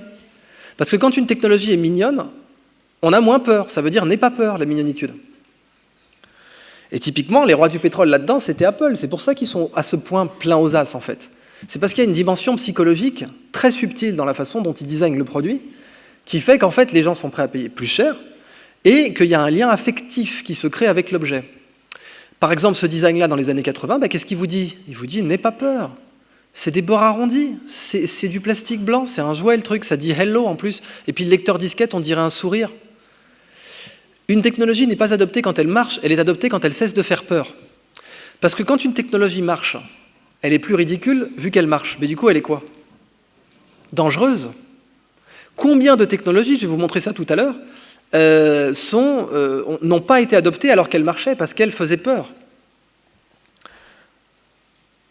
Par exemple, la mignonitude, là c'est le cas des Chinois. Brzezinski, le conseiller, le Dark Vador de Jimmy Carter, Brzezinski avait dit « il est plus facile de nos jours de tuer 1 million de personnes que de gouverner 1 million de personnes ». Bon, si je voulais faire de l'humour à 2 balles, je dirais que les Chinois ont essayé les 2. Mais aujourd'hui, ils essaient de gouverner 1,3 milliard de personnes. C'est dur. Gouverner 1,3 milliard de... Bon, c'est pas dit qu'ils le faisaient bien, c'est un autre sujet, mais en tout cas, ils ont acquis une certaine expérience sur l'art de gouverner 1,3 milliard de personnes. Et du coup, quand ils vous collent une prune qui vous fait 1 semaine de salaire, ils sont mignons. C'est-à-dire là, vous avez un petit policier tout mignon, un manga et tout, avec des grands yeux, un grand front, qui vous dit « vous venez de perdre 4 points. C'est pour moi. » Ça marche. Ça marche. On sait que statistiquement, ça réduit l'agressivité. Parce que quand on est confronté à un stimulus mignon, on est moins agressif. Neuroergonomie, ça. C'est pour ça que je vous en parle. C'est typiquement un cas où, si vous ne connaissez pas votre cerveau, quelqu'un d'autre va le connaître à votre place. Et ce n'est pas dans votre intérêt, en fait. Alors, Al Capone avait dit, on obtient beaucoup plus avec un modo et un flingue qu'avec un modo tout seul. C'est vrai. La dernière fois à l'épicerie, non, pardon. Et en fait, c'est vrai dans l'autre sens aussi. C'est ça qui est intéressant. C'est-à-dire qu'on obtient beaucoup plus avec un flingue et un modo qu'avec un flingue tout seul. Et c'est ce que démontrent ces petites affiches. Alors, par exemple, quand vous allez en Nouvelle-Zélande, Là, il y a 5 mois, j'avais fait une conf en Nouvelle-Calédonie, Nouvelle-Zélande. Et la Nouvelle-Zélande, vous imaginez, vous venez de vous farcir 14 heures d'avion, vous allez devoir attendre 3 heures parce qu'ils ont un contrôle sanitaire qui est juste à la culotte, quoi. C'est normal, ils ont une biodiversité très particulière, il ne faudrait surtout pas qu'il y ait une espèce invasive qui se pointe. Donc, le moindre truc qui a un tout petit début organique, c'est une amende, je ne sais plus combien, mais c'est énorme, c'est de l'ordre de 900 000 $, quoi. Et là, ça calme, quoi. Donc, de la terre sous vos chaussures, un trognon de pomme, ce que vous voulez, ça peut être jusqu'à 1 000 $ d'amende. D'entrée de jeu, vous n'êtes même pas encore entré dans le pays que déjà vous prenez.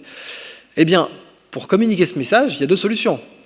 Ou bien vous mettez un gros panneau 1 000 $ dans votre tête si vous n'obtempérez pas, ou bien vous mettez ce charmant petit personnage d'animation qui s'appelle Officer Good Boy. Good Boy, voilà, c'est un nom de chien, brave petit, hein, bon, officier bon chien, et qui va vous raconter sur un écran comment il va contrôler gentiment le fait que vous n'ayez pas trop de terre sous vos chaussures et pas trop de trognons de pommes qui traînent dans votre sac. Et ça marche. Parce que la mignonitude, ça marche en fait. Les Taïwanais, quand ils ont voulu faire la collecte des ordures à Taipei, ils ont fait en sorte que le camion de poubelle joue du Beethoven. Voilà. Le camion de poubelle joue du Beethoven, parce que vous êtes obligé de sortir les poubelles au moment où il passe. Parce que sinon, climat tropical, ça empesterait en fait, surtout dans les petites rues, et ça réduirait la restauration. Genre, c'est pas très sympa de rentrer dans un resto avec une vieille odeur de poisson pourri à l'entrée. Donc, il faut laisser. Puis, je parle même pas des typhons si les poubelles sont restées trop longtemps dehors et qu'elles sont emportées. Donc, il faut vraiment passer direct dans la poubelle, dans le camion. Et donc, pour encourager les gens à descendre 20 étages, ils ont fait en sorte que le camion joue du Beethoven. Et la mignonitude, ça marche aussi pour les technologies un peu plus grosses, quoi, urbaines, par exemple. Ça, c'est le tramway de Casablanca. Il a été adopté aussi parce qu'il est mignon. Et dans l'appel d'offres, c'était le plus mignon. Certes, il marchait aussi, hein, il était puissant, il fonctionnait, il avait son cahier des charges, mais il était mignon aussi. Et pour l'adopter, c'était mieux. Tesla, quand ils ont fait leur batterie domotique, pareil, des bords arrondis. C'est une batterie qui, si elle était mal gérée, pouvait quand même faire péter votre baraque. Bon, elle avait intérêt à être arrondie et mignonne. Bon. Autrement, quand une techno n'est pas mignonne, voilà ce qui lui arrive. Ça, c'est la machine d'Anticiter. C'est un ordinateur analogique quand Jules César avait 14 ans. Ce n'est pas un truc borderline ce que je vous raconte, hein, c'est de l'archéologie de base. On a découvert ces mécanismes dans les années, je crois, 60-70, en archéologie sous-marine à Anticiter, en Grèce. Et c'est une machine qui est aussi compliquée que la machine Enigma des nazis pendant la Deuxième Guerre mondiale. Elle est quelque part, pour être tout à fait exact, elle est quelque part entre la Pascaline de Pascal et la machine Enigma des nazis en matière de complexité algorithmique. C'est quand même comme si je vous disais un MacBook Air du temps de Jésus-Christ. Hein. C'est le même écart. Et cette machine, elle a fini comme ça. Là, vous avez le diagramme de connexion d'un seul des rouages, hein, d'un seul des séries de rouages, pardon. C'est un peu compliqué quand même. Et ça prédisait les éclipses, mais c'était indiscernable de la magie. Et comme c'était indiscernable de la magie, ça a disparu, parce que les gens en ont eu peur. La boule d'Éole, l'éolipile, donc ça c'est juste une machine à vapeur à Alexandrie, dans l'Égypte ptolémaïque. Et donc une machine à vapeur dans l'Égypte du IIIe siècle. Même pas, je crois que c'est le 2e, je ne saurais plus vous dire. Héron d'Alexandrie. Il avait créé ça, c'était en gros, il y avait un temple, le temple d'Éole, et l'idée était bien sûr de choper du cash, comme très souvent dans les religions antiques. J'ai dit antique. Et du coup, l'objectif était de faire un truc où quand vous faisiez une donation, il y a un prêtre qui arrivait, qui allumait un feu, et là, miraculeusement, 1 minute plus tard, les portes s'ouvraient, comme par magie. Et en fait, comment ça marchait ? C'était une machine à vapeur, c'est-à-dire que là, vous voyez le procédé de base, il y a un chaudron, qui est fermé, bien sûr, avec de l'eau dedans, et il y a des tuyaux qui partent vers la boule, et puis autour de la boule, vous avez des tuyaux tangents qui tournent quand on allume un feu. Et ça actionnait une courroie de transmission avec des poulies. C'était une machine à vapeur. Dans l'Antiquité. Et à ma connaissance, la révolution industrielle n'a pas eu lieu à cette époque. Parce que ça, c'était indiscernable de la magie. C'est le même principe, il a même appelé ça la boule d'Éole. En mode, pardon, c'est Éole qui me l'a donné, je suis pote avec lui, mais surtout, essaie pas de le refaire, parce que sinon, la foudre va s'abattre sur toi. Et c'était ça l'enjeu. C'est-à-dire qu'un innovateur à l'époque, il fallait surtout pas qu'il montre comment fonctionnaient ses inventions. Donc, ne pas les rendre mignonnes. Et quand vous ne rendez pas une invention mignonne, elle disparaît. Un autre exemple, c'est la pile de Bagdad, truc de dingue. C'est une pile électrique chez les Sassanides, au plus tard, au 7e siècle, donc dans l'actuelle Perse, Irak maintenant, mais la Perse de l'époque, chez les Sassanides, 7e siècle au plus tard, une pile électrique. On ne sait absolument pas à quoi elle servait. A priori, ce n'était pas à charger un iPhone, mais on sait qu'elle fonctionnait. Alors, ou bien c'était pour faire de la galvanoplastie ou stégie, je ne sais plus comment on dit, en gros plaquer un métal, ou bien on soupçonne que c'était pour une cérémonie initiatique dans un temple, en mode « bzzt, ainsi parlait Zarathustra, tu me dois 100 balles ». Et elle fonctionnait au 8e siècle, c'est ça qui est dingue. Et elle n'a pas été adoptée parce qu'elle était indiscernable de la magie. Autrement, les gens qui veulent faire adopter la technologie très vite et très bien, comment ils font? Ils la rendent mignonne. Apple vend plus de montres que toute la Suisse aujourd'hui. Hein. Toute la Suisse vend moins de montres qu'Apple. Pourquoi? Parce que c'est la plus mignonne du marché. C'est des bords arrondis, c'est une petite fonte... Il y a du Mickey dessus, c'est cool. Les mecs qui vous vendent une montre connectée, qui a accès à votre rythme cardiaque, vos rendez-vous de la journée, ce que vous avez fait, en plein scandale de la NSA. On sait, depuis les révélations de Snowden, que la NSA espionne juste tout le monde. Bon, c'est un peu con, parce qu'il y a juste un petit bout de papier qu'on a signé après la guerre.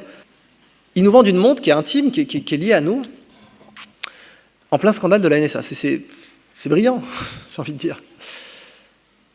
Et en fait, vous savez qu'aujourd'hui, on peut hacker un pacemaker. Barnaby Jack, un très très grand hacker américain, avait réussi à hacker un pacemaker et une pompe à insuline. Et le mec, il décrit, il devait faire une conférence à San Francisco sur le sujet. Il est mort d'une overdose dans un hôtel de San Francisco. Et Barnaby Jack, je ne ferai aucun commentaire bien sûr sur cette mort, c'était la veille du jour où il expliquait comment il faisait. Et Barnaby Jack, donc, il expliquait juste avant aux journalistes qui étaient pendus à ses paroles, en fait, il y a un épisode de 24 heures chrono où ils font ça, mais c'est de la fiction. Et dans l'épisode de 24 heures chrono, ils disent « Ah mince, il nous faut le numéro de série du pacemaker, sinon on ne peut rien faire. » Et en fait, Barnaby Jack, il a dit aux journalistes « En fait, dans la vraie vie, c'est encore plus simple. Il n'y a pas besoin du numéro de série. » J'ai bossé pour une compagnie américaine qui s'appelle Cylance et qui fait des antivirus. Et le patron, enfin pas le chef de la Chief Hacking Officer, le chef des hackers de cette boîte, qui venait juste de hacker les machines à voter en pleine élection de Trump. Hein. Il a juste montré, voilà, c'est possible. Oui, bien sûr que c'est possible. Qu'est-ce que vous croyez? Aucun système n'est invulnérable. Il disait, on peut hacker les ballasteurs d'un porte-conteneur. Alors, on peut faire ballaster un porte-conteneur en haute mer quand il est chargé et plouf, en fait. Donc, en plein scandale de ça, votre technologie, si vous voulez qu'elle soit adoptée, elle a intérêt à dire « n'aie pas peur ». Allez, la dernière partie, la plus simple. Dans mon bouquin, je me suis fait tout un tas de potes parce que j'ai parlé d'un mot qui s'appelle neurofascisme. Et neurofascisme, je le définis comme une société où votre cerveau ne sert que à la productivité. C'est fini, vous êtes un cerveau sur un bâton. Vos rêves, vos aspirations, on s'en fout. Votre cerveau ne sert que à la productivité. Bon, moi, mon métier, c'est consultant. Hein, ce qui ne veut pas dire que j'occupe une position importante en Inde. Vous en voulez un peu, non? Et le métier de consultant, beaucoup de gens appellent ça le jus de cerveau. Je déteste cette expression, le jus de cerveau. Tiens, en gros, tu mets ton cerveau dans le pressoir et puis tu sors un petit milkshake et c'est ça, c'est dégueulasse. Mais c'est ça le neurofascisme, en fait. Ça serait l'idée que le corps humain, le cerveau en particulier, mais le corps humain, ne sert que à la productivité et c'est tout. C'est-à-dire que si vous ne servez pas au PIB, vous ne servez à rien. Et ça, pour moi, ce serait une société neurofasciste. Et ça paraît dystopique, mais en fait, il y a beaucoup de pays où on s'y achemine tout doucement, quoi. Dans le système éducatif chinois, on commence à avoir du dopage. C'est-à-dire qu'on a des élèves qui prennent de la Ritaline, qui est prescrite normalement dans les troubles de déficit de l'attention, sur lesquels je me prononcerai que si vous les évoquez dans les questions, mais sur lesquels j'ai en tout cas mon opinion personnelle. Mais la Ritaline est utilisée comme dopant dans les concours nationaux chinois. Et l'enjeu de l'éducation en Chine est tellement grand qu'en fait la carte scolaire a pu faire quintupler le prix au mètre carré de certains appartements à Shanghai et à Pékin. Parce que c'est quand même du zonage. Et donc, les parents étaient prêts à acheter des appartements dans tel ou tel quartier dès qu'ils voyaient que telle école était meilleure. Et donc, ça a créé des bulles immobilières complètement dingues avec des agences qui étaient spécialisées dans l'extraction d'informations sur quel collège est le meilleur, quel lycée est le meilleur, etc. Des trucs hallucinants. Parce que la Chine, là où c'est un laboratoire, c'est que c'est tous les travers humains multipliés par 1,3 milliard. Donc, tout de suite, ça vous les relève, quoi, vous les voyez. Et donc aujourd'hui, dans certains concours chinois, on fait des tests sublinguaux pour vérifier si vous avez pris de la Ritaline ou pas. Là, pour moi, on rentre dans le neurofascisme tout doucement. Mais justement, c'est mieux de commencer à réagir avant qu'on y soit. Alors, mon opinion personnelle, il est très belle cette sculpture, hein, mais mon opinion personnelle, j'ai dit cette sculpture, mon opinion personnelle, c'est que la vie notée est à la vraie vie ce que le cheval de bois est au vrai cheval. Voilà. Je suis conscient que c'est une opinion hautement controversée, c'est-à-dire que pour moi, la vie notée a autant de rapport avec la vraie vie que le cheval de bois a de rapport avec le vrai cheval. Et celui-là, il est stylé, hein, il est beau, il est aux proportions, il vous apprend des choses. Un cheval de bois, ça peut vous apprendre plein de choses sur le vrai cheval. Il n'y a pas le moindre débat là-dessus. Vous pouvez apprendre à vous tenir, vous pouvez apprendre à rester dessus longtemps, vous pouvez apprendre des choses du vrai cheval sur un cheval de bois, mais vous pouvez aussi exceller sur un vrai cheval sans avoir jamais vu un cheval de bois de votre vie. Vous savez, aujourd'hui, on note tout. C'est pas qu'à l'école qu'on note, c'est les dettes des États, on les note. Triple A. Et puis on sait que c'est totalement bidon dans le cas des triple A. Je veux dire, s'il y a bien un truc dont on a vu que c'était du flan de bout en bout, c'était la dot des dettes souveraines et des obligations. Mais aujourd'hui, on est tellement conditionné à réagir aux étiquettes que je suis convaincu qu'à un moment donné, vous pourrez mettre grand vin de Bordeaux sur une bouteille de coca et les gens l'achèteront comme tel. Parce qu'on nous a conditionnés à réagir à ce qui est écrit, pas ce que c'est vraiment, pas la nature même de ce qu'il y a dans le flacon, en fait. Vous savez qu'à une époque, c'est comme ça qu'on apprenait la natation. Mais ça a existé. J'ai commencé en vous disant les chaussures des soldats de Napoléon. Il n'y avait pas de droite et de gauche. Voilà. Et puis petit à petit, ça a été une longue et lente révolution de commencer à mettre une légère différence entre la gauche et la droite. Bon. Mais la natation, à un moment donné, on l'a apprise comme ça. On sait que ce n'est pas la bonne méthode maintenant. Mais on a transmis cette notion en anglais, par exemple. Le My Taylor is Rich, c'est exactement ça. Et puis aujourd'hui, l'informatique. L'informatique, pendant longtemps, quand j'étais étudiant, on l'apprenait sur un tableau blanc. C'est-à-dire, on mettait le code, puis on recopiait ce qui était sur le tableau blanc dans le cahier. C'est pas comme ça qu'on apprend l'informatique. En fait, les meilleurs informaticiens dans les années 70-80, en particulier Elon Musk, donc le patron de Tesla, c'était des gens qui l'avaient apprise à l'époque où on livrait les jeux vidéo sur papier. C'est-à-dire qu'il y a eu une époque assez courte où un jeu vidéo était livré sur un cahier de 30 à 80 pages avec le code qu'il fallait retaper dans la machine. Et là, en plus, c'était une époque où il n'y avait pas de flèche arrière. C'est-à-dire que s'il y avait une faute d'orthographe, il fallait tout effacer, jusqu'à la faute. Et là, je peux vous garantir que ça vous crée des ayatollahs de la grammaire du code, hein, à 11 ans. Donc, interrogeons-nous juste sur cette ergonomie de l'apprentissage. Alors, je vous ai dit, l'apprentissage, c'est immatériel, donc pour bien l'envisager, il faut faire un effort. Et ça peut être bien de faire des allégories ou des métaphores, justement, des paraboles. Parce que oui, le cheval de bois, bon, celui que je vous ai montré, il est cool, celui-là. Mais ça peut aussi devenir celui-là, quoi. C'est-à-dire un cheval de Troie dans votre cerveau. Chez les hackers, un cheval de Troie, c'est quelque chose qui permet d'accéder à votre machine. Dans le hacking du cerveau, c'est pareil. Si vous êtes conditionné, le mot « choix » peut perdre de son sens si vous vous mettez à choisir ce que vous avez été conditionné à choisir. C'est pas moi qui ai dit ça, c'est un de mes grands mentors, Idriss Shah, je m'appelle Idriss en référence à lui d'ailleurs, qui avait dit clairement le mot « choix » peut perdre de son sens si les gens choisissent ce qu'ils ont été conditionnés à choisir. Alors imaginez, vous êtes dans un hôtel 5 étoiles, devant un buffet à volonté. Mais attention, le buffet de votre vie, hein, il y a tout, hein, salade bar, menu vegan, viande grillée, sushi, massage des pieds, la totale. Et là, bon, imaginez, vous avez faim. Vous avez faim. Là, vous êtes au paradis, là. Hein. Enfin, on ne va pas dire que vous êtes au paradis, mais il y a des gens qui appelleraient ça le paradis. Et puis maintenant, imaginez, il y a le maître d'hôtel qui débarque et qui vous fait « tu dois tout manger ». Tout. Et tout ce que tu laisseras, ça sera porté sur l'addition, en fait. C'est-à-dire que là, tu ne paieras pas ce que tu as mangé, tu paieras ce que tu n'as pas mangé. C'est là-dessus que tu seras sanctionné sur ce que tu n'as pas mangé. Et si tu en laisses trop, non seulement tu paieras une addition mirobolante, mais en plus, tu seras dégagé de l'hôtel, on fera une haie d'honneur pour t'humilier, en fait. On sera tous autour de toi en train de chanter là que tu es un crevard qui n'a pas réussi à finir le buffet. Et puis le maître d'hôtel sort sa montre et il vous fait « Ah, au fait, tu as 1 heure.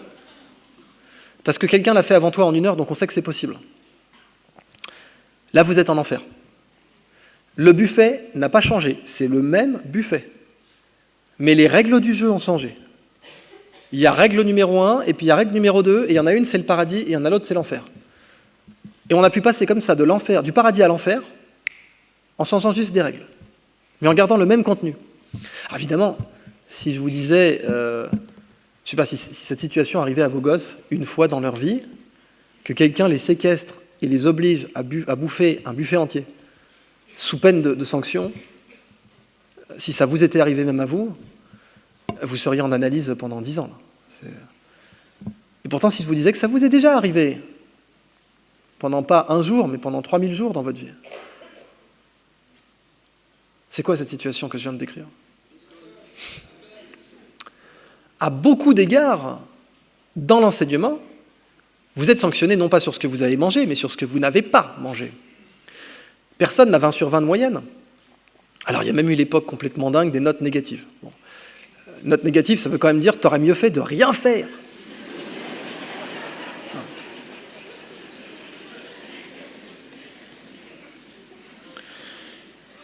Imaginez, vous êtes le gérant d'un salon de l'agriculture. Et vous, votre job dans la vie, c'est de faire en sorte que les gens qui passent bouffent un maximum de produits de terroir. Donc vous gérez un palais des expositions rempli de produits de terroir divers et variés, et votre objectif dans la vie, c'est de faire en sorte qu'ils en mangent le max. Pour remplir cet objectif, à votre avis, qu'est-ce qui vaut mieux? Leur faire la queue en leur disant, avec un fusil calibre 12, si vous ne mangez pas le saucisson, on vous bute?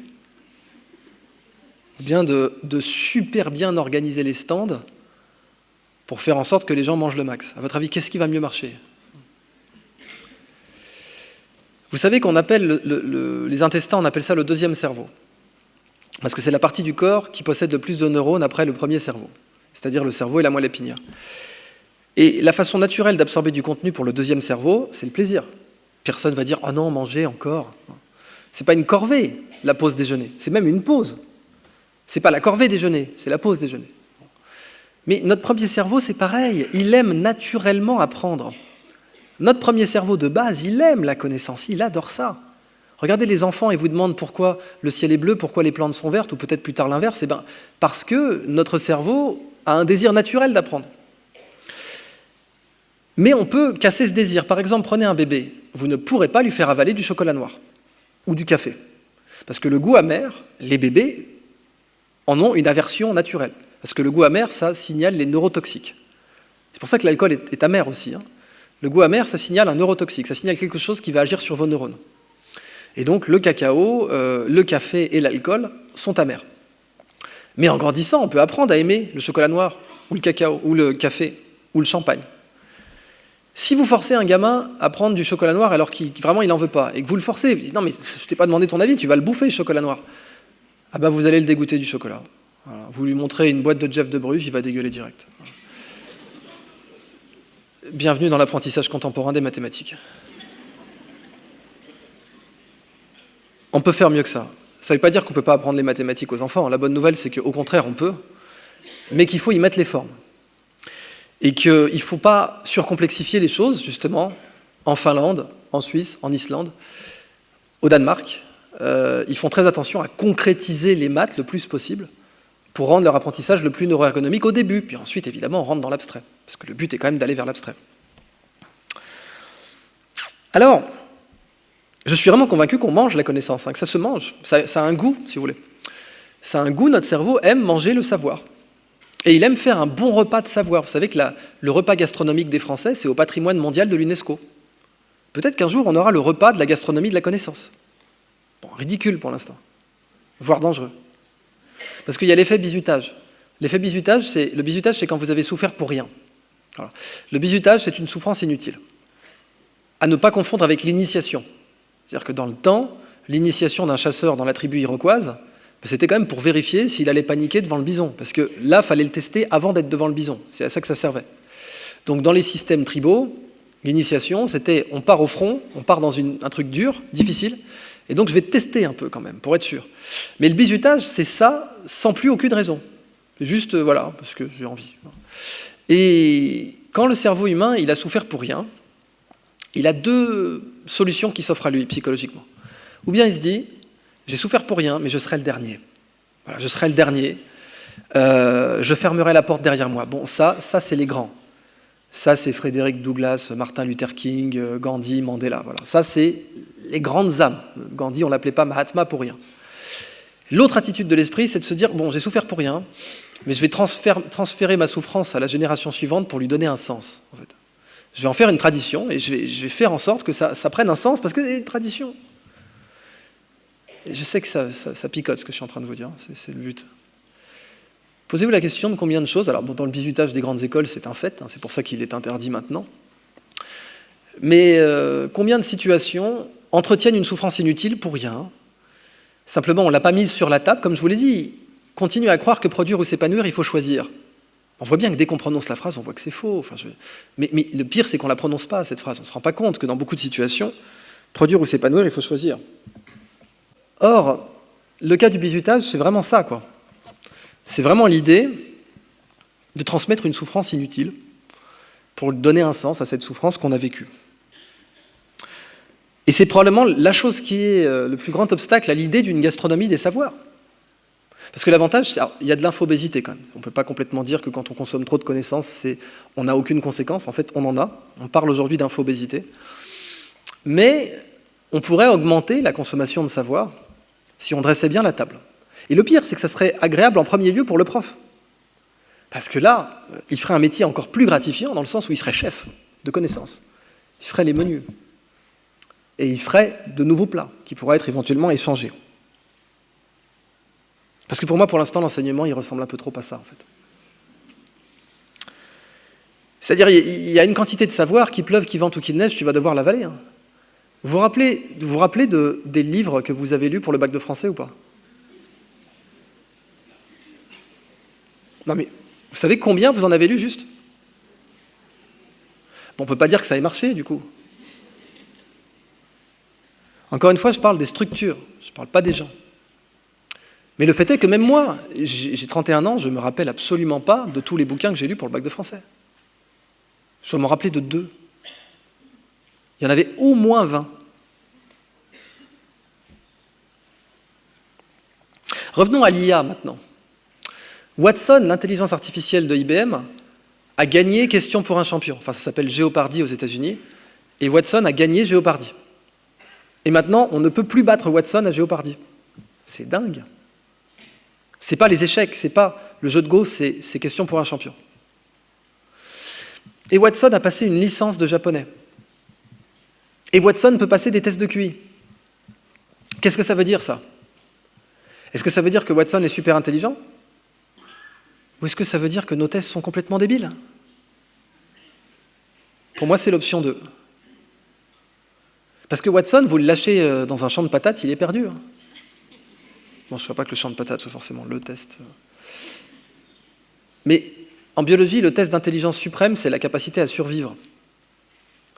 Le test d'intelligence suprême en biologie, c'est la capacité à résister à l'éradication. Les rats, collectivement, sont super intelligents parce qu'on ne dératisera jamais Paris.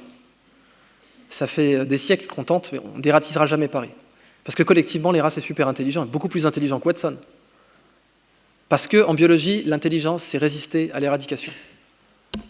Donc que Watson passe une licence de japonais avec mention, ou qu'il gagne à Question pour un champion, très bien. Ça repousse les limites, non pas de notre intelligence, mais de notre définition de l'intelligence. Et c'est pour ça que j'ai mis du Marc Aurèle là tout à l'heure. Parce que les stoïciens reprennent le connais-toi toi-même aussi. Et que l'intelligence artificielle, il faut la voir comme une opportunité de se connaître nous-mêmes. C'est-à-dire, nos tests d'intelligence, de même que Derrida, à une époque, certains de ses pairs ont considéré que son langage ambigu était anti-philosophique, alors qu'aujourd'hui, tous les experts en IA considèrent que l'ambiguïté, c'est le Graal. Et bien, de même qu'avant, on avait une vision très étriquée de l'intelligence, il serait temps de remettre à jour notre conception de l'intelligence et du mérite. Par exemple, Elon Musk. Moi, j'aime beaucoup ce mec. Il a dit, c'est lui qui voudrait aller sur Mars, le gars, il a dit « J'aimerais bien mourir sur Mars, mais pas à l'impact ». Et pourtant, il y a un truc que j'aime pas du tout chez lui, en fait. Alors, bon, je vais d'abord vous dire ce que j'aime. Donc, le côté aller sur Mars, tout ça, Tesla, les meilleures voitures électriques au monde. Et également, il a milité pour qu'il y ait un moratoire sur les armes autonomes. Ça, c'est la classe. Le gars, vous vous rendez compte que ce ne sont pas nos élus qui ont fait ça, c'est un gars privé qui a milité pour qu'il y ait un moratoire, une convention de Genève des armes autonomes. Qu'on n'ait pas le droit d'armer un... Il sait bien que ça se contourne, une convention, et c'est le premier à le savoir. Mais au moins que ce soit dans le radar des gens. Que les gens sachent qu'il y a des types qui ont milité, comme c'était Stephen Hawking aussi, pour qu'il n'y ait pas d'armes autonomes. Qu'on ne lance pas dans des rues, parce que vous savez qu'aujourd'hui, la guerre se fait dans des lieux où les insurgés, entre guillemets, les méchants, quoi, hein, comme diraient des proches, l'ennemi est con, il croit que c'est nous l'ennemi alors que c'est lui. Celle-là, elle va loin, quoi. Eh bien, aujourd'hui, la guerre se fait dans des zones où il y a des civils, et lâcher des robots armés programmés d'un vague, faites le nécessaire dans une zone habitée, on comprend rapidement que ça peut partir en vrille. Donc lui, il a fait un moratoire là-dessus, très bien, et là, je le respecte énormément pour ça. Par ailleurs, là où il est pessimiste, c'est qu'il considère que l'intelligence artificielle va tellement nous battre, en fait, qu'il faudrait qu'on s'implante directement du silicium dans le cerveau. Voilà. Et donc, il a créé une boîte qui s'appelle Neuralink, qui travaille spécifiquement à ça.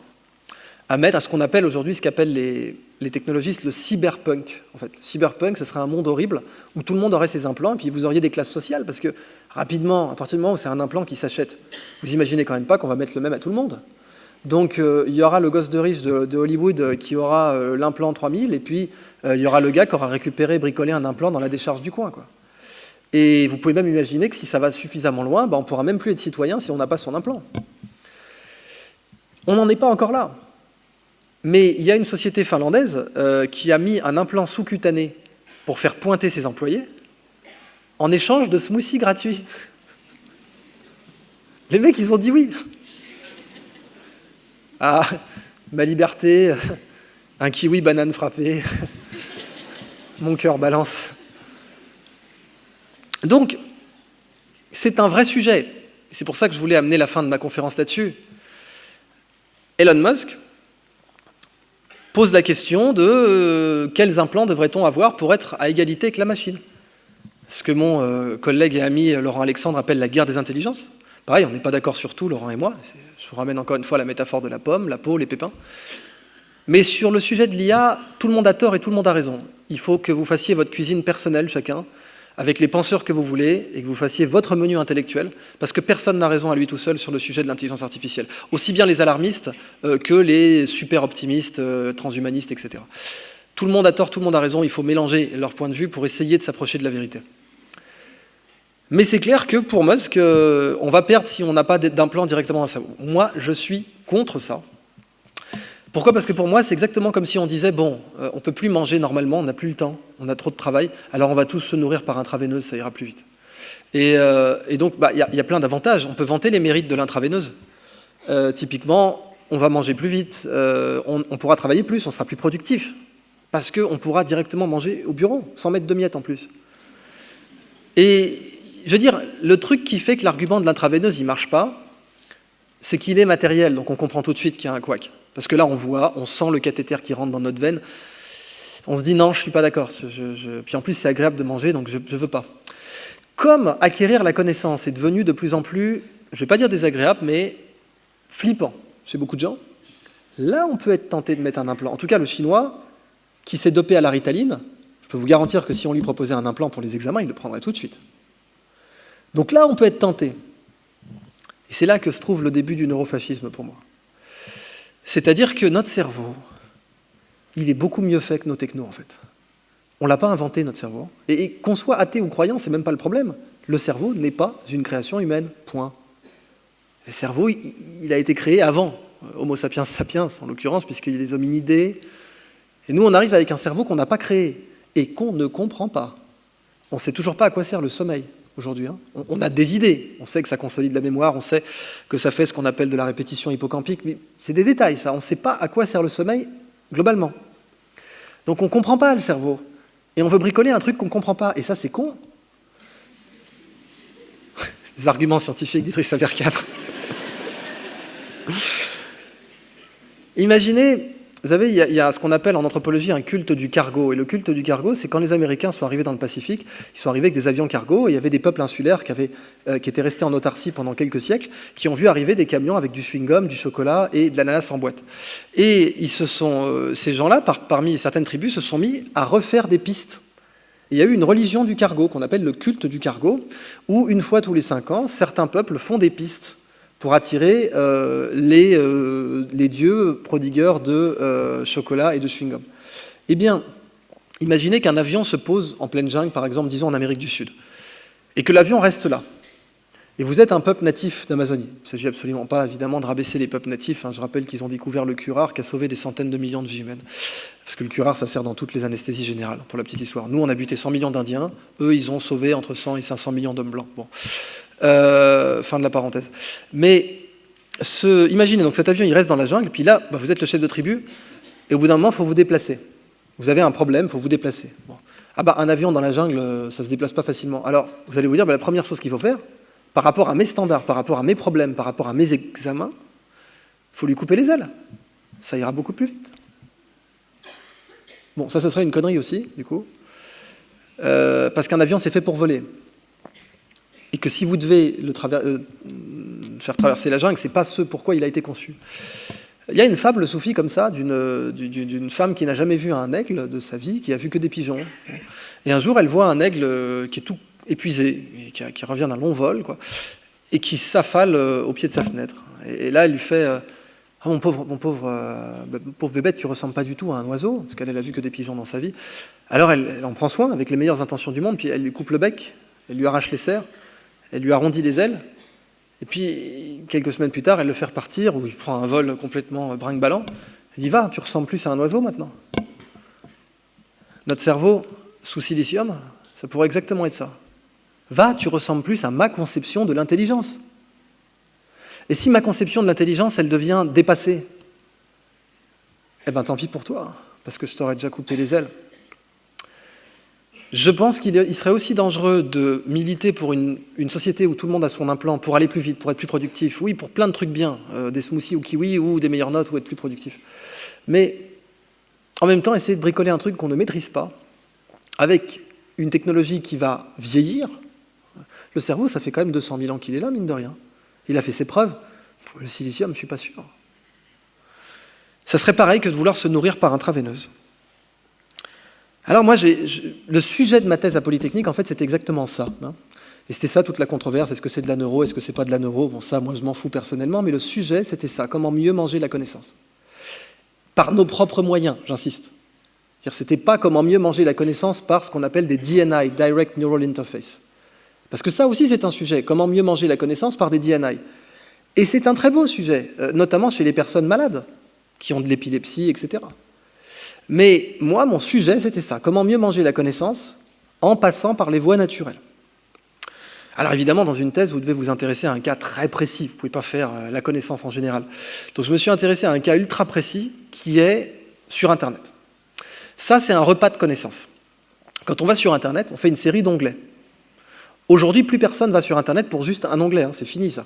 À une époque, vous saviez, les navigateurs avaient qu'une fenêtre, ou 2 fenêtres max, et il n'y avait pas d'onglet. C'était juste une fenêtre, vous mettiez une page, et puis c'était bon.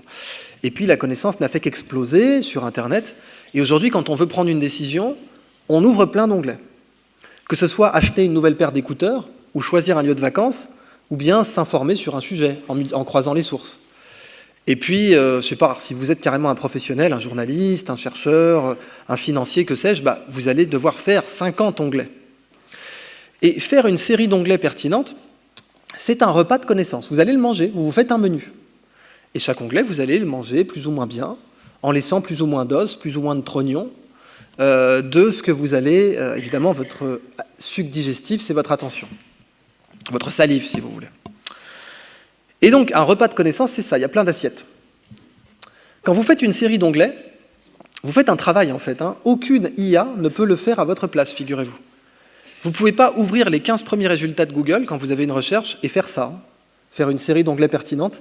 Google ne sait pas faire ça, point.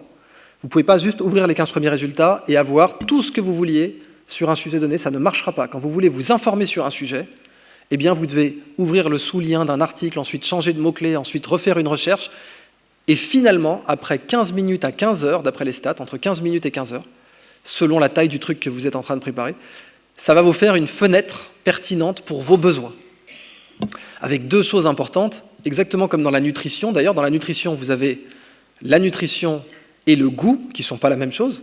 Typiquement, un Big Mac, si ça n'avait pas bon goût, ça ne se vendrait pas autant, mais ce n'est pas forcément très nutritif. Donc on peut faire un score de nutrition fois goût. Avec un fois, rappelez-vous la contagion du 0. Donc, si la nutrition c'est 0 et que le goût c'est 100, ça fait Nutri-goût, un score de Nutri-goût égale 0. Bon.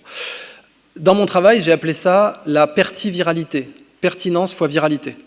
Donc viralité, c'est par exemple si vous cherchez un appartement de vacances et que vous tombez sur une vidéo de chaton, bah, elle est très virale mais elle n'est pas pertinente. Donc le score de pertiviralité, c'est 0. Et donc moi je me suis intéressé à comment on crée des fenêtres qui soient pertivirales.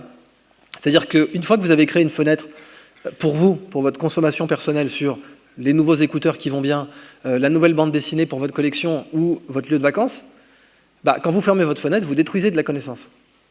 Et c'est jamais bon de détruire de la connaissance. Vous pourriez partager ça avec vos amis. Bon. Vous pourriez envoyer ça pour que quelqu'un n'ait pas à refaire exactement le même chemin que vous. Au passage, cet algorithme, c'est celui de Waze. Si vous utilisez Waze, le GPS Waze, il est inspiré des fourmilières. Parce qu'il n'y a pas d'embouteillage dans les fourmilières. Et il n'y a pas d'embouteillage dans les fourmilières parce que les fourmis déposent une petite goutte de parfum sur le sol quand elles sortent de la fourmilière et elles sont entraînées à suivre le chemin le plus odorant, qui est aussi le plus efficace. Et Waze a fait pareil sur le GPS, il a dit à chaque fois qu'un type freine, bah, on met un moins sur la carte, à chaque fois qu'un type accélère, on met un plus sur la carte, et du coup on a la carte en temps réel, des plus et des moins, et donc on peut vous calculer des chemins plus rapides. Et ça, même Google ne savait pas le faire. D'ailleurs, Google les a rachetés, 1,160 milliard. Donc c'était un petit service qui était inspiré des fourmis, et qui en fait a changé complètement à l'échelle du nombre de gens qui prennent leur voiture, vous imaginez bien. Alors j'ai voulu faire pareil pour le web, c'est-à-dire qu'à chaque fois que vous avez fait une fenêtre pertinente, eh bien vous pouvez la partager en un clic, sans avoir à copier-coller les URL. Vous savez que le principe aussi, c'est quand vous voulez envoyer une webographie à quelqu'un, bah, vous copiez-collez les URL une par une dans un email. Bon, et ça c'est super chiant. Alors pour l'instant, donc un repas de connaissances, ça ressemble à ça. Moi j'ai voulu inventer le sandwich de la connaissance. Le sandwich, qu'est-ce que ça veut dire? Ça veut dire que c'est facile à préparer, c'est facile à manger, c'est facile à partager. Vous cassez le sandwich en deux, c'est bon. En une seule action, c'est partagé. Et c'est facile à transporter. Le sandwich, ça a été inventé par Lord Sandwich, qui était une feignasse de première bourre, parce qu'il voulait faire du billard et pas avoir à emporter tout un repas. Donc il voulait un truc qui tienne dans sa poche. Il a inventé le sandwich comme ça. Eh bien, si on reprend tous les principes de neuroergonomie qu'on a vus, la première chose par laquelle j'ai commencé cette conf, je vous ai dit, un bon moyen, effectivement, c'est l'amour. Un autre très bon moyen, c'est l'espace. L'espace, quand notre cerveau mange de la connaissance, c'est un très très très bon support. Spatialiser la connaissance permet de mieux la mémoriser. Ça s'appelle la méthode des lieux. Et c'est connu depuis l'Antiquité. Les gens qui retenaient l'Odyssée par cœur ou l'Iliade par cœur, ils spatialisaient. Ils imaginaient un chemin connu, par exemple de chez eux jusqu'à la plage, et sur ce chemin, il y a un puits, bah c'est le chapitre 1. Il y a une forêt, c'est le chapitre 2. Il y a un caillou, c'est le chapitre 3. Cicéron retenait des plaidoiries par cœur et il les spatialisait dans un temple dans sa tête. Pareil, premier pilier, premier argument, deuxième pilier, deuxième argument. On pense que c'est de là qu'en français viendrait l'expression « en premier lieu, en deuxième lieu ». Puisqu'en Sorbonne, en fait, les élèves n'avaient pas le droit de noter, parce que ça aurait discriminé les élèves pauvres. Le papier coûtait une blinde. On n'allait certainement pas utiliser du papier pour prendre des notes. Le papier, c'était vraiment pour un ouvrage qui allait se vendre. Ça coûtait beaucoup trop cher pour être utilisé à quoi que ce soit d'autre. Et donc, les élèves étaient debout, ils écoutaient le prof, et le prof disait « En premier lieu, nous verrons ça, ça veut dire dans votre palais de la mémoire, dans le premier lieu, vous mettrez ça. » Et Giordano Bruno, après le Moyen-Âge, donc début de la Renaissance, a fait un traité là-dessus, qui s'appelle De Ombris Idearum, de l'ombre des idées, et qui parle de comment faire des palais de la mémoire. Donc c'est connu que ça marche bien. C'est aujourd'hui tous les athlètes, tous les gars qui mémorisent 30 codes Wi-Fi par cœur, eh bien ce sont des types qui sont capables de spatialiser la connaissance. Donc, si on en revient à ça, bah déjà je me suis dit, la série d'onglets, je vais la spatialiser. Je vais la spatialiser bien. C'est-à-dire que je vais utiliser un axe qui doit être abstrait. Vous savez que la lettre A, par exemple, c'était une tête de taureau. Dans l'histoire des Écritures, la lettre A, c'était une tête de taureau. Parce qu'au début, l'écriture, c'était de la compta. C'était combien de taureaux sont rentrés, combien sont sortis, combien de boisseaux de blé. Donc on notait du blé et des têtes de taureaux. Et puis c'est tout, il n'y avait même pas de prononciation, il n'y avait pas de son, c'était juste une note pour étendre la mémoire humaine. Vous ne pouvez pas tout noter par cœur. Et puis, petit à petit, par les échanges sur les tablettes d'argile, la lettre s'est retournée. Et on s'est retrouvé chez les Phéniciens qui ont créé le premier alphabet connu de l'humanité, donc après les Sumériens, où ce n'était pas un alphabet. Eh bien, on s'est retrouvé avec une tête de taureau, la lettre A, la plus vieille lettre encore en existence aujourd'hui. Et donc, au début, on dessinait un taureau, ensuite, on s'est mis à juste faire un idéogramme abstrait. Moi, je me suis dit, je vais faire pareil, j'ai appelé ça l'hyperécriture. L'hyperécriture, ça se définit comme une écriture dans l'espace. Alors évidemment, là, il vous faut une interface qui n'est pas juste du papier. Il vous faut un truc où vous pouvez zoomer, dézoomer. Ça tombe bien, l'informatique permet ça. Et ma lettre A, bah, c'est le fleuve. Parce que le fleuve, c'est le repère d'espace par excellence. Dans une ville, on se repère par rapport au fleuve. La civilisation est née entre deux fleuves, la Mésopotamie, qui signifie précisément l'endroit entre deux fleuves. La civilisation de l'Indus, l'Égypte. Le fleuve, c'est le point de repère dans l'histoire humaine. Alors du coup, j'en ai fait un lac, parce que je vis à Neuchâtel. Et du coup, vous voyez, on met tous les onglets autour. Les onglets qui seraient pertinents par rapport à une recherche donnée. Ensuite, on fait clic droit, on l'envoie à un pote. En fait, alors ça, c'est carrément, vous faites une recherche du coup. Comme ça, vous pouvez chercher une série d'onglets directement. C'est-à-dire que, je vous ai dit, faire ça, ça prend entre 15 minutes et 15 heures. Personne ne peut le faire à votre place. Si vous prenez le barycentre de vos potes ou de la communauté, c'est-à-dire que vous anonymisez les datas, mais vous faites la moyenne, sans prendre les datas de quelqu'un, mais vous faites la moyenne, et bien là, vous pouvez d'un coup faire un onglet directement. Genre, j'ai tapé écouteur à réduction de bruit, je ne sais pas ce que j'ai tapé là, j'ai tapé un autre truc. Et directement, vous avez une série de contenus pertinents. Voilà à quoi ça ressemble vu du ciel. Et bien ça, pour moi, c'est un sandwich de connaissances. Le pain, c'est le fleuve. Ça permet de tenir le contenu, et en même temps, c'est plus agréable à manger parce qu'il est là. Pour votre esprit, manger, c'est spatialisé. Plus agréable de retenir la connaissance quand elle est spatialisée. Ça favorise votre digestion parce que c'est spatialisé. Les gens retiennent mieux quand le contenu est spatialisé. Donc le pain, c'est le fleuve. Les protéines, c'est les liens que vous voyez là. Les URL, là, les tabs. Et la salade, elle n'est pas montrée là, mais c'est les espaces roses, où en fait je mettrais des forêts pour décorer, et très rapidement on pourrait faire cette forêt est offerte par BMW. Et là vous avez le modèle économique. Mais comme je déteste une pub qui viole l'attention, c'est pas seulement que je le déteste, c'est que ça marche pas. Une pub qui arrive, vous savez par exemple, il y a un site qui a très bien compris ça, c'est sur Forbes, quand ils veulent vous balancer une pub, ils sont pas cons du tout, ils mettent une citation d'abord, qui est toujours super intéressante, je sais pas où ils vont les chercher, mais elles sont... Et là vous êtes là, je veux la voir cette citation. Puis là en bas, discretos, il y a une petite pub qui apparaît. Voilà. Et ça, c'est le commerce de demain, parce que vous ne pouvez pas prendre l'attention de quelqu'un sans lui avoir donné quelque chose avant. Dans le temps, on pouvait, pardon. Enfin, encore que dans le temps, c'était on mettait une jolie blonde, bon, comme on l'a montré tout à l'heure. Mais si vous voulez prendre l'attention de quelqu'un, c'est quand même beaucoup mieux de lui donner quelque chose d'abord. C'est juste la base des relations humaines. La fameuse règle d'or, ne fais pas à autrui ce que tu voudrais que l'on te fît. Donc le sandwich de connaissances, c'était ça la réflexion de cette thèse en fait.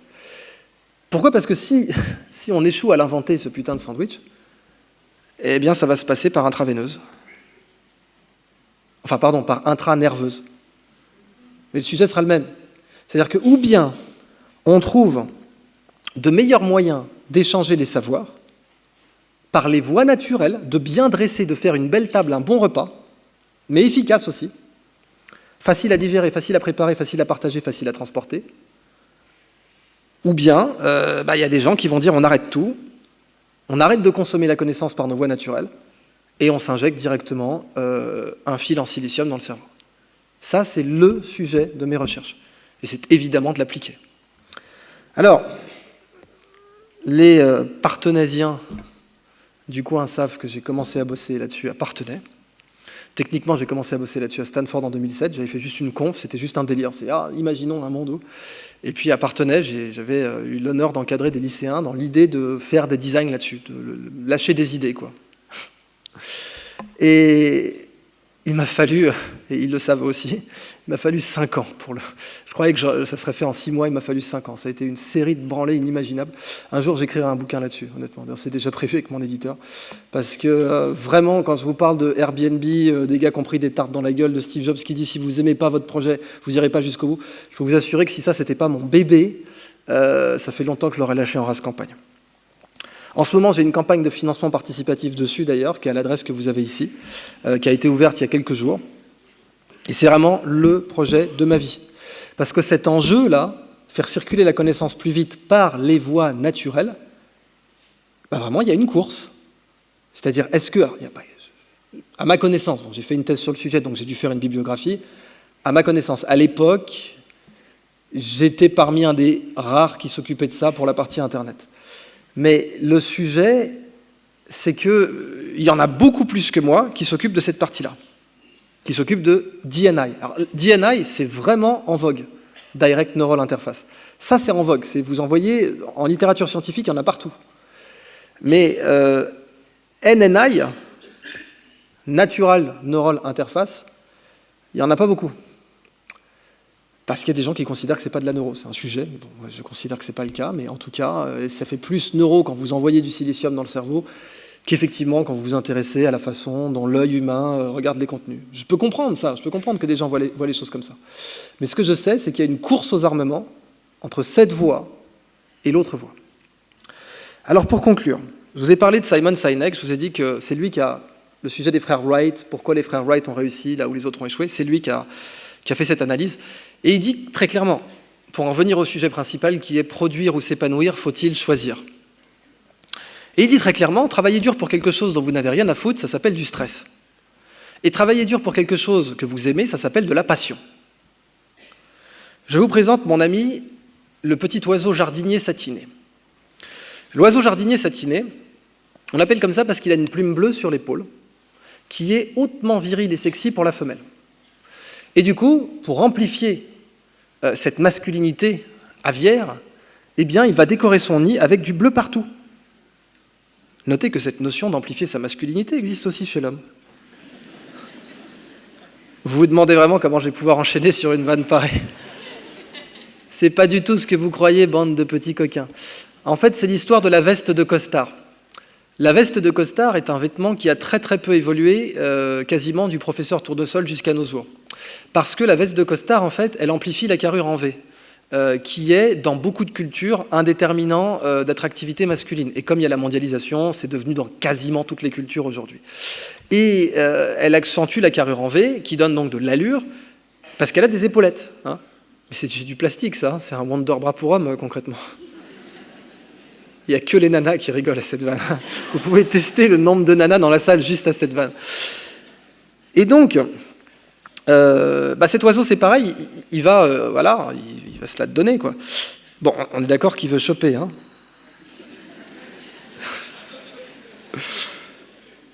Alors, le signe des temps, c'est qu'avant, il mettait des petites fleurs bleues et que les fleurs bleues ont disparu, donc maintenant, il met des brosses à dents, des capuchons de stylo et des bouchons de bouteille. Et une fois qu'il a fait son nid, il va danser devant. Voilà. Je fais super bien l'oiseau, je sais. Ce tour est réalisé par des professionnels, n'essayez pas de faire ça chez vous. Et en fait, si jamais la femelle veut bien de lui, eh bien, il aura des œufs avec elle. Eh bien, cet oiseau, il illustre les 3 P de l'amour. Précision, parce que quand il est amoureux, il arrive à dévisser un bouchon de bouteille. C'est super chaud, ça. Vous savez qu'un enfant de 18 mois ne sait pas faire ça. Alors, ça dépend, hein, mais autour de 11 mois, là, on est quasiment sûr, un enfant ne sait pas dévisser une bouteille. Voilà. Et faut bien que vous lui appreniez, ça peut être tenté juste pour le fun, mais c'est vraiment pas un âge où l'enfant arrivera à dévisser une bouteille. Je vous parle même pas d'un bouchon de sécurité pour médicaments, hein, juste une bouteille standard. Et lui, il y arrive, il a un peu moins de neurones qu'un enfant de 11 mois. Précision. Donc, il est plus précis quand il est amoureux. Bon. Et puis, persévérance. Persévérance. Si la femelle ne veut pas de lui, il réessaye avec une autre. J'ai beaucoup appris de ce petit Piaf. Et puis, prise de risque. Prise de risque, parce que, vous voyez, le nid, il est au niveau du sol. Le nid est au niveau du sol. Chez cet oiseau, il y a un nid pour choper et il y a un nid pour élever les enfants. Je n'ai rien dit. Précision, persévérance, prise de risque. Quand ce petit Piaf est amoureux, voilà ce qu'il fait. Précision, persévérance, prise de risque.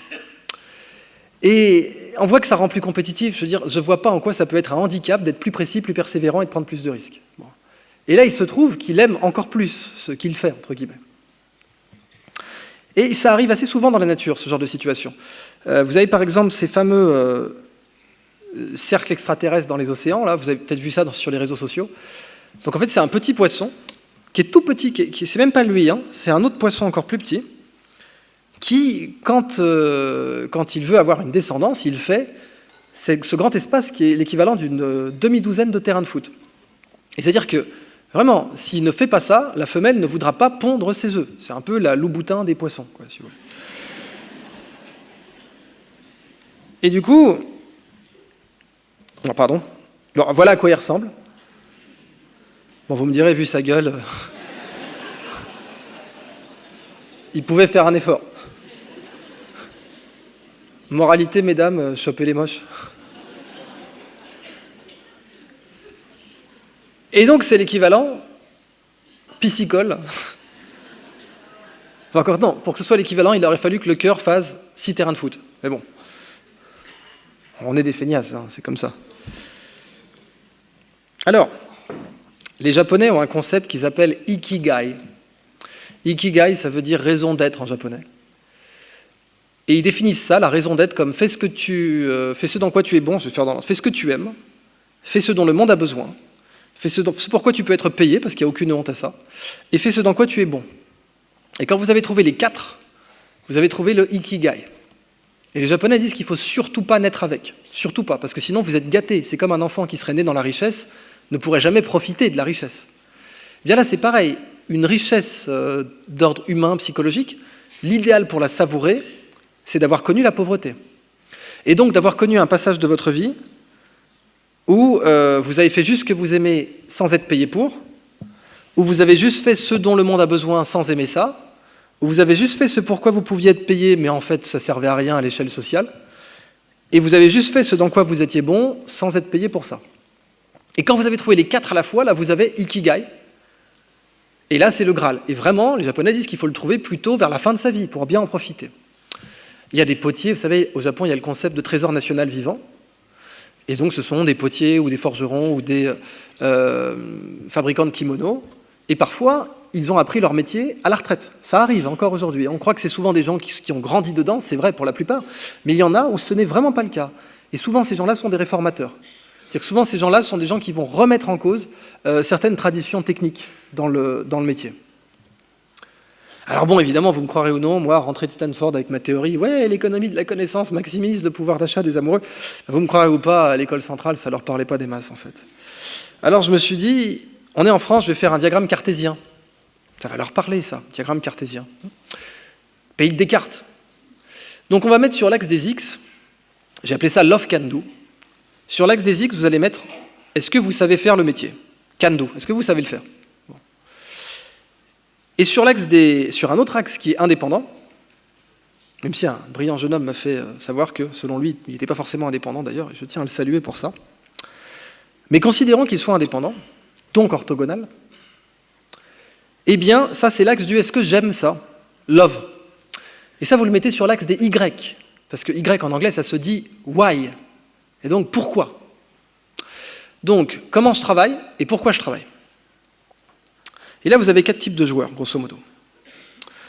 Celui qui fait, même commencer plus simplement, je suis convaincu que tout ce qui nous entoure, tout ce que l'être humain fabrique, on pourrait le faire parler, on pourrait, vous savez, on pourrait avoir une sorte de jugement dernier de toutes les créations humaines.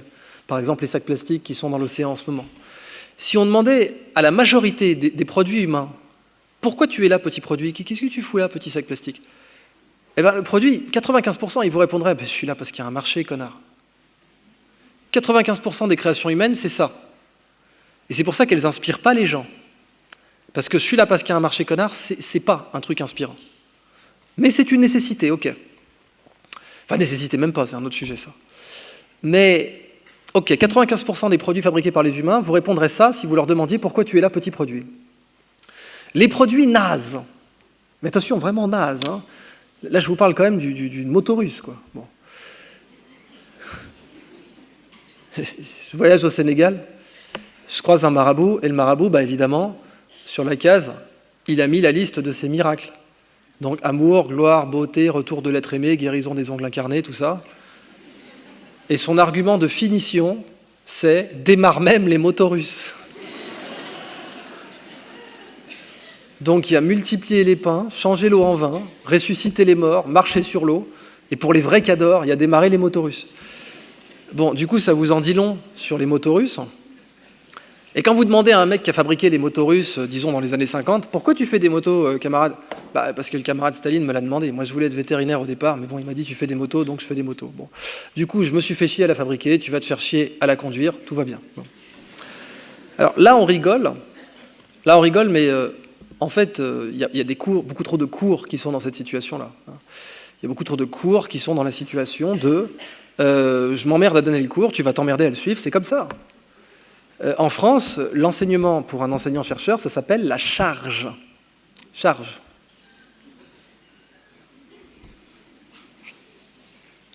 Le problème, c'est qu'un prof qui souffre n'est pas un prof agréable. Et c'est ça tout le paradoxe, c'est de croire, quand on est convaincu que si on souffre, on va faire du meilleur travail, eh bien, on ne peut pas imaginer une seule seconde qu'en fait, le cours se passe encore mieux si on prend du plaisir. Moi, si je me faisais chier à donner ces conférences, j'aurais arrêté depuis longtemps. Quand on aime faire ce qu'on fait, en général, on prête plus d'attention aux détails. Et comme disait Léonard, c'est l'attention aux détails qui fait l'excellence. Et l'excellence, ce n'est pas un détail. Pour prêter l'attention aux détails, il faut aimer ça. Regardez par exemple l'hôtellerie. Une belle chambre d'hôtel, c'est une chambre où on a fait gaffe à chaque mètre carré. C'est la moquette, j'en sais rien, les lampes, l'attention au mètre carré.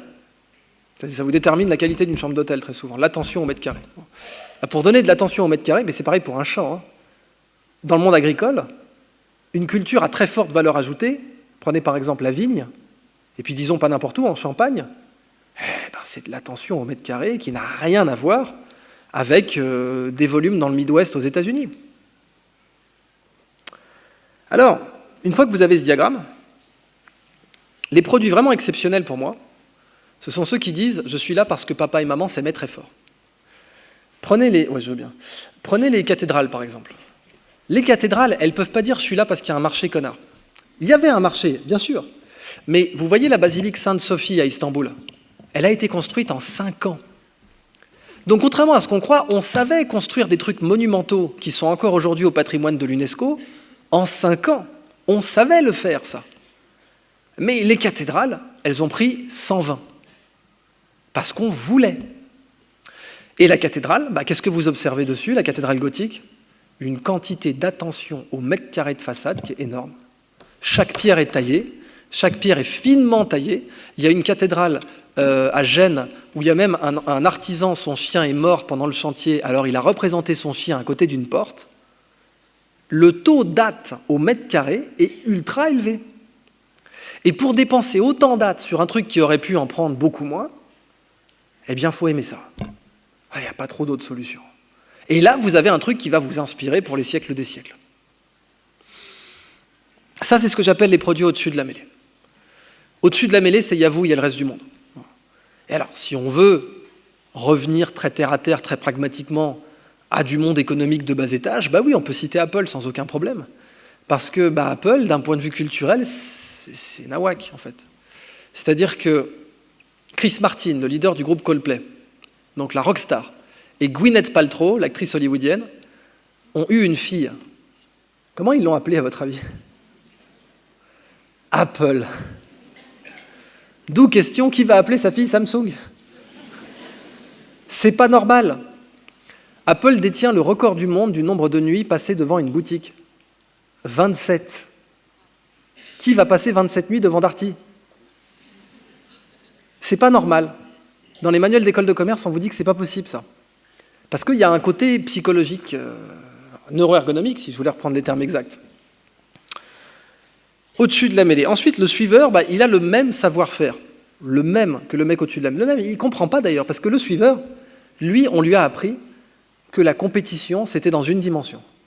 Et que l'excellence, j'aime pas du tout ce mot de compétition, parce qu'une cathédrale, c'est pas par compétition précisément que ça s'est construit, ou plutôt dans la compétition de coopérer. Il y a des gens qui ont écrit des bouquins là-dessus, comment mettre les gens dans la compétition de coopérer. Par exemple, Shir Modibo Diarra, qui a été navigateur interplanétaire à la NASA, quand il rentrait de l'école au Mali, un jour, il dit à sa mère, j'ai eu une bonne note, et il lui dit, bon, à partir de maintenant, je ne veux plus savoir quelle est ta note, je veux savoir combien d'élèves tu as aidé.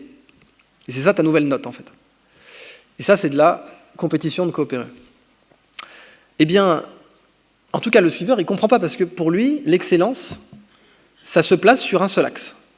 Et donc lui, il est dans un monde d'ombre, comme dans le mythe de la caverne de Platon, quoi. Il est dans un monde régi par les ombres, et donc il voit l'ombre de l'autre sur son mur à lui, et son mur à lui, c'est « est-ce que je sais faire le métier ?» Et il voit que l'ombre est au même niveau que la sienne, il ne comprend pas. Parce que l'autre, il vit dans un monde où il y a une dimension supplémentaire, qui est « est-ce que j'aime ça ?» Bon, ensuite, vous avez l'entrant forcé. L'entrant forcé, c'est le mec qui ne sait pas faire le taf et qui n'a aucune envie de le faire, mais il faut le faire. Dans les déchets, on est là. Ce qui fait qu'on n'arrive pas à résoudre les déchets aujourd'hui, c'est que dans les déchets, on est là. C'est bien, bon, il faut le faire, là, quand même, ça craint, il y a un continent plastique dans le Pacifique. Bon, mais je ne sais pas le faire, je n'ai pas envie de le faire. Mais il faut le faire. Et c'est pour ça qu'on n'est pas efficace.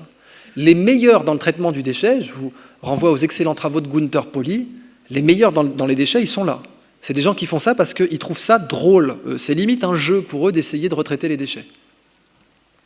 Et ensuite, vous avez les garages de la Silicon Valley, qui, eux, rentrent dans le métier parce qu'ils aiment ça, pas parce qu'ils savent le faire. Alors vous allez me dire, oui, les Google Boys, eh ben, ils étaient thésards à Stanford. Ok, mais petit 1, ils n'ont jamais fini leur thèse, et petit 2, en face, il y avait AOL, et les mecs avaient des prix Nobel au conseil d'administration. C'était pas du tout le même savoir-faire. Pareil pour Apple. Apple, il y avait un type qui finissait une licence. Il s'appelait Steve Wozniak, qui finissait une licence d'informatique. D'accord, mais en face, il y avait IBM. Et IBM, c'était aussi des prix Nobel au conseil d'administration. On ne peut pas du tout dire que le can-do était comparable à des gros joueurs comme IBM ou AOL. Mais vous rentrez dans le métier parce que ça vous excite. Et votre savoir-faire, vous allez l'apprendre par précision, persévérance, prise de risque, parce que votre love est élevé. Et quand le love est élevé, précision, persévérance, prise de risque. La flèche du bas, c'est la flèche des milkshakes au Prozac tous les matins, c'est la flèche de la dépression nerveuse. Le pire, c'est que non seulement vous n'allez pas être le meilleur, mais en plus, vous allez souffrir. Vous allez être le meilleur en matière de souffrance, ça c'est sûr. La flèche du haut, je l'ai appelée dans mes travaux El Camino Real, ça veut dire la voie royale, parce que c'est le nom de l'avenue de la Silicon Valley, en fait. Et la voie royale, parce que là, vous apprenez ce que vous faites par précision, persévérance, prise de risque. Et tout ça vous procure un grand plaisir au passage. En résumé, l'homme est un fruit. Et il y a deux façons de faire du profit, du bénéfice avec, ou du PIB, ce que vous voulez. Soit vous le pressez, soit vous le plantez. Si vous le pressez, vous avez un verre de jus d'orange. Si vous le plantez, vous avez un oranger. Choisis ton camp, camarade. Et pour moi, le plus bel exemple de Love Can Do, c'est ce mec-là. C'est Wallace Chan. Wallace Chan, c'est le plus grand bijoutier sur Terre. C'est pas moi qui le dis, c'est Bulgari, Boucheron, LVMH, etc. Ce type refuse des ventes à Bernard Arnault et à François Pinault. Et ce gars, il était préparé pour être moine bouddhiste. Donc je vous parle d'un métier qui ne vous prédispose pas à taquiner des pierres précieuses tous les 4 matins non plus, quoi. Et un jour, il a un déclic, une sorte d'autisme. Il ne peut pas s'empêcher de penser à la joaillerie. Il ne peut pas s'en empêcher. Ses parents lui disent « oublie, t'as que ton sari sur le dos, oublie ça à tout jamais ». Sa sœur lui dit « oublie », son frère lui dit « oublie », son meilleur pote lui dit « oublie », tout le monde lui dit « il faut arrêter là, c'est pour ton bien qu'on te dit ça ». Et lui, il aimerait bien oublier, mais il ne peut pas. Il n'a pas le choix. Alors, je vais vous demander d'imaginer un collier avec les plus belles pierres précieuses jamais rassemblées par un joaillier, avec 2 scorpions sertis de rubis sur tout le corps et une énorme opale au milieu. Et ça, c'est ce qu'il a fait 20 ans plus tard. C'est-à-dire que ce Wallace Chan, 20 ans plus tard, il vous réalise, je vous invite à regarder ce qu'il fait sur Internet, Wallace Chan, C-H-A-N, il vous fait un collier complètement dingue, et il y en a un, Christie's et Sotheby's, donc les plus grands vendeurs aux enchères au monde, ont confirmé que ce mec, il a refusé une vente, vous êtes assis, à 210 millions de dollars. Non, je le garde. Donc là, le mec, il ne peut pas dire « je suis là parce qu'il y a un marché », quoi. Alors, vous inquiétez pas pour lui, il vit bien, hein, tout va bien. Mais là, non. Il dit « non, celui-là, quand même, c'est mon bébé, je le garde ». Alors, vous savez qu'il y a eu cette vente aux enchères du Léonard de Vinci vendu, le dernier vendu, Salvator Mundi, 560 par le prince d'Arabie Saoudite. Lui, bon, je sais pas, combien ça coûte un appartement de luxe à New York? Parce que ce mec, il en a refusé 100, en fait. Et il ne peut pas donc dire « je suis là parce qu'il y avait un marché », ce n'est pas possible. Comme autre réalisation qu'il a faite, il a fait un magnifique poisson. Là, je vous demande aussi d'imaginer, vous voyez une amétrine. Une amétrine, c'est une citrine et une améthyste dans la même pierre. Donc, vous avez une partie qui est violette, c'est la partie améthyste, et vous avez une partie qui est jaune, c'est la partie citrine. Et il s'est servi de ce dégradé pour faire un coucher de soleil et pour représenter une cathédrale dessus. Ça, c'est un truc de dingue, c'est une technique Tenon et Mortaise. En fait, il n'y a pas de... Vous savez, normalement, en joaillerie, les manuels disent que quand vous avez dégainé un rubis cœur de pigeon comme celui-là, eh bien, il faut le sertir. Pourquoi? Parce qu'il ne faut surtout pas qu'il tombe. Vu le prix de la bête, il ne faut surtout pas que ça tombe de la bague. Mais quand vous êtes Wallace Chan, et que pour vous, elle est vivante, la bague, comme disent les soufis, c'est la nature de la beauté que de désirer la manifestation. Donc je ne vais pas mettre la beauté en cage. Donc je ne vais surtout pas le sertir avec des griffes, parce que ça altérerait sa beauté. Donc Wallace Chan, quand il dégaine un rubis comme ça, son objectif dans la vie, c'est de faire en sorte qu'il n'y ait pas la moindre griffe dessus. Du coup, ce sont les petites pierres qui tiennent la grosse, là. C'est-à-dire que là, vous voyez, l'armature est en titane. Il y a une armature. Entre les deux, vous voyez, là, ça, c'est du titane. Pourquoi? Parce que le titane, c'est léger. Mais du coup, ça se travaille très mal. C'est très, très cassant, le titane. Et en fait, là, ce que je voulais vous montrer, c'était que la grosse pierre est tenue par les plus petites. C'est complètement dingue, ça. C'est vraiment comme la technique sans vis ni boulon des Égyptiens quand ils faisaient des bateaux. Parce que là, il l'a fait pour une bague entière. Et donc, cette armature en titane fait que ces bijoux sont très légers. J'ai posté sur mon compte Instagram, parce que j'ai eu la chance de le rencontrer à Londres, et il m'a mis sur l'épaule une broche à 17 millions de dollars. Alors là, 1, 2, 3 soleils. Là, d'un coup, pareil, question mémorisation, votre police d'assurance, elle vous revient à la ligne près, là. Et c'était un truc de dingue, c'était des Pégases dont la tête était taillée dans un diamant couleur champagne, et des chevaux ailés, voilà, sur une armature titane, donc ultra légère. Et c'est ça le truc, c'est qu'on ne le sent pas. Pour un peu, on l'oublierait, quoi. Bon, j'imagine que votre banquier l'oubliera jamais, mais... Et enfin, une technique qu'il a brevetée, la Wallace Cut, pour tailler un portrait à l'intérieur d'une aigle marine. Eh bien, ce mec-là, en conclusion de tout, c'est l'équivalent humain de lui. C'est-à-dire que si vous injectez l'amour dans le cerveau d'un petit Piaf, ça vous donne ça. C'est impressionnant. On fait des documentaires à la BBC là-dessus, tellement c'est impressionnant. Il y a des gens qui regardent, c'est impressionnant, ça capte des attes. Mais quand vous injectez l'amour dans les 86 milliards de neurones du cerveau humain, ah bah là, c'est plus le même délire, quoi. Et c'est ça mon sujet, produire ou s'épanouir. Il ne faut plus choisir.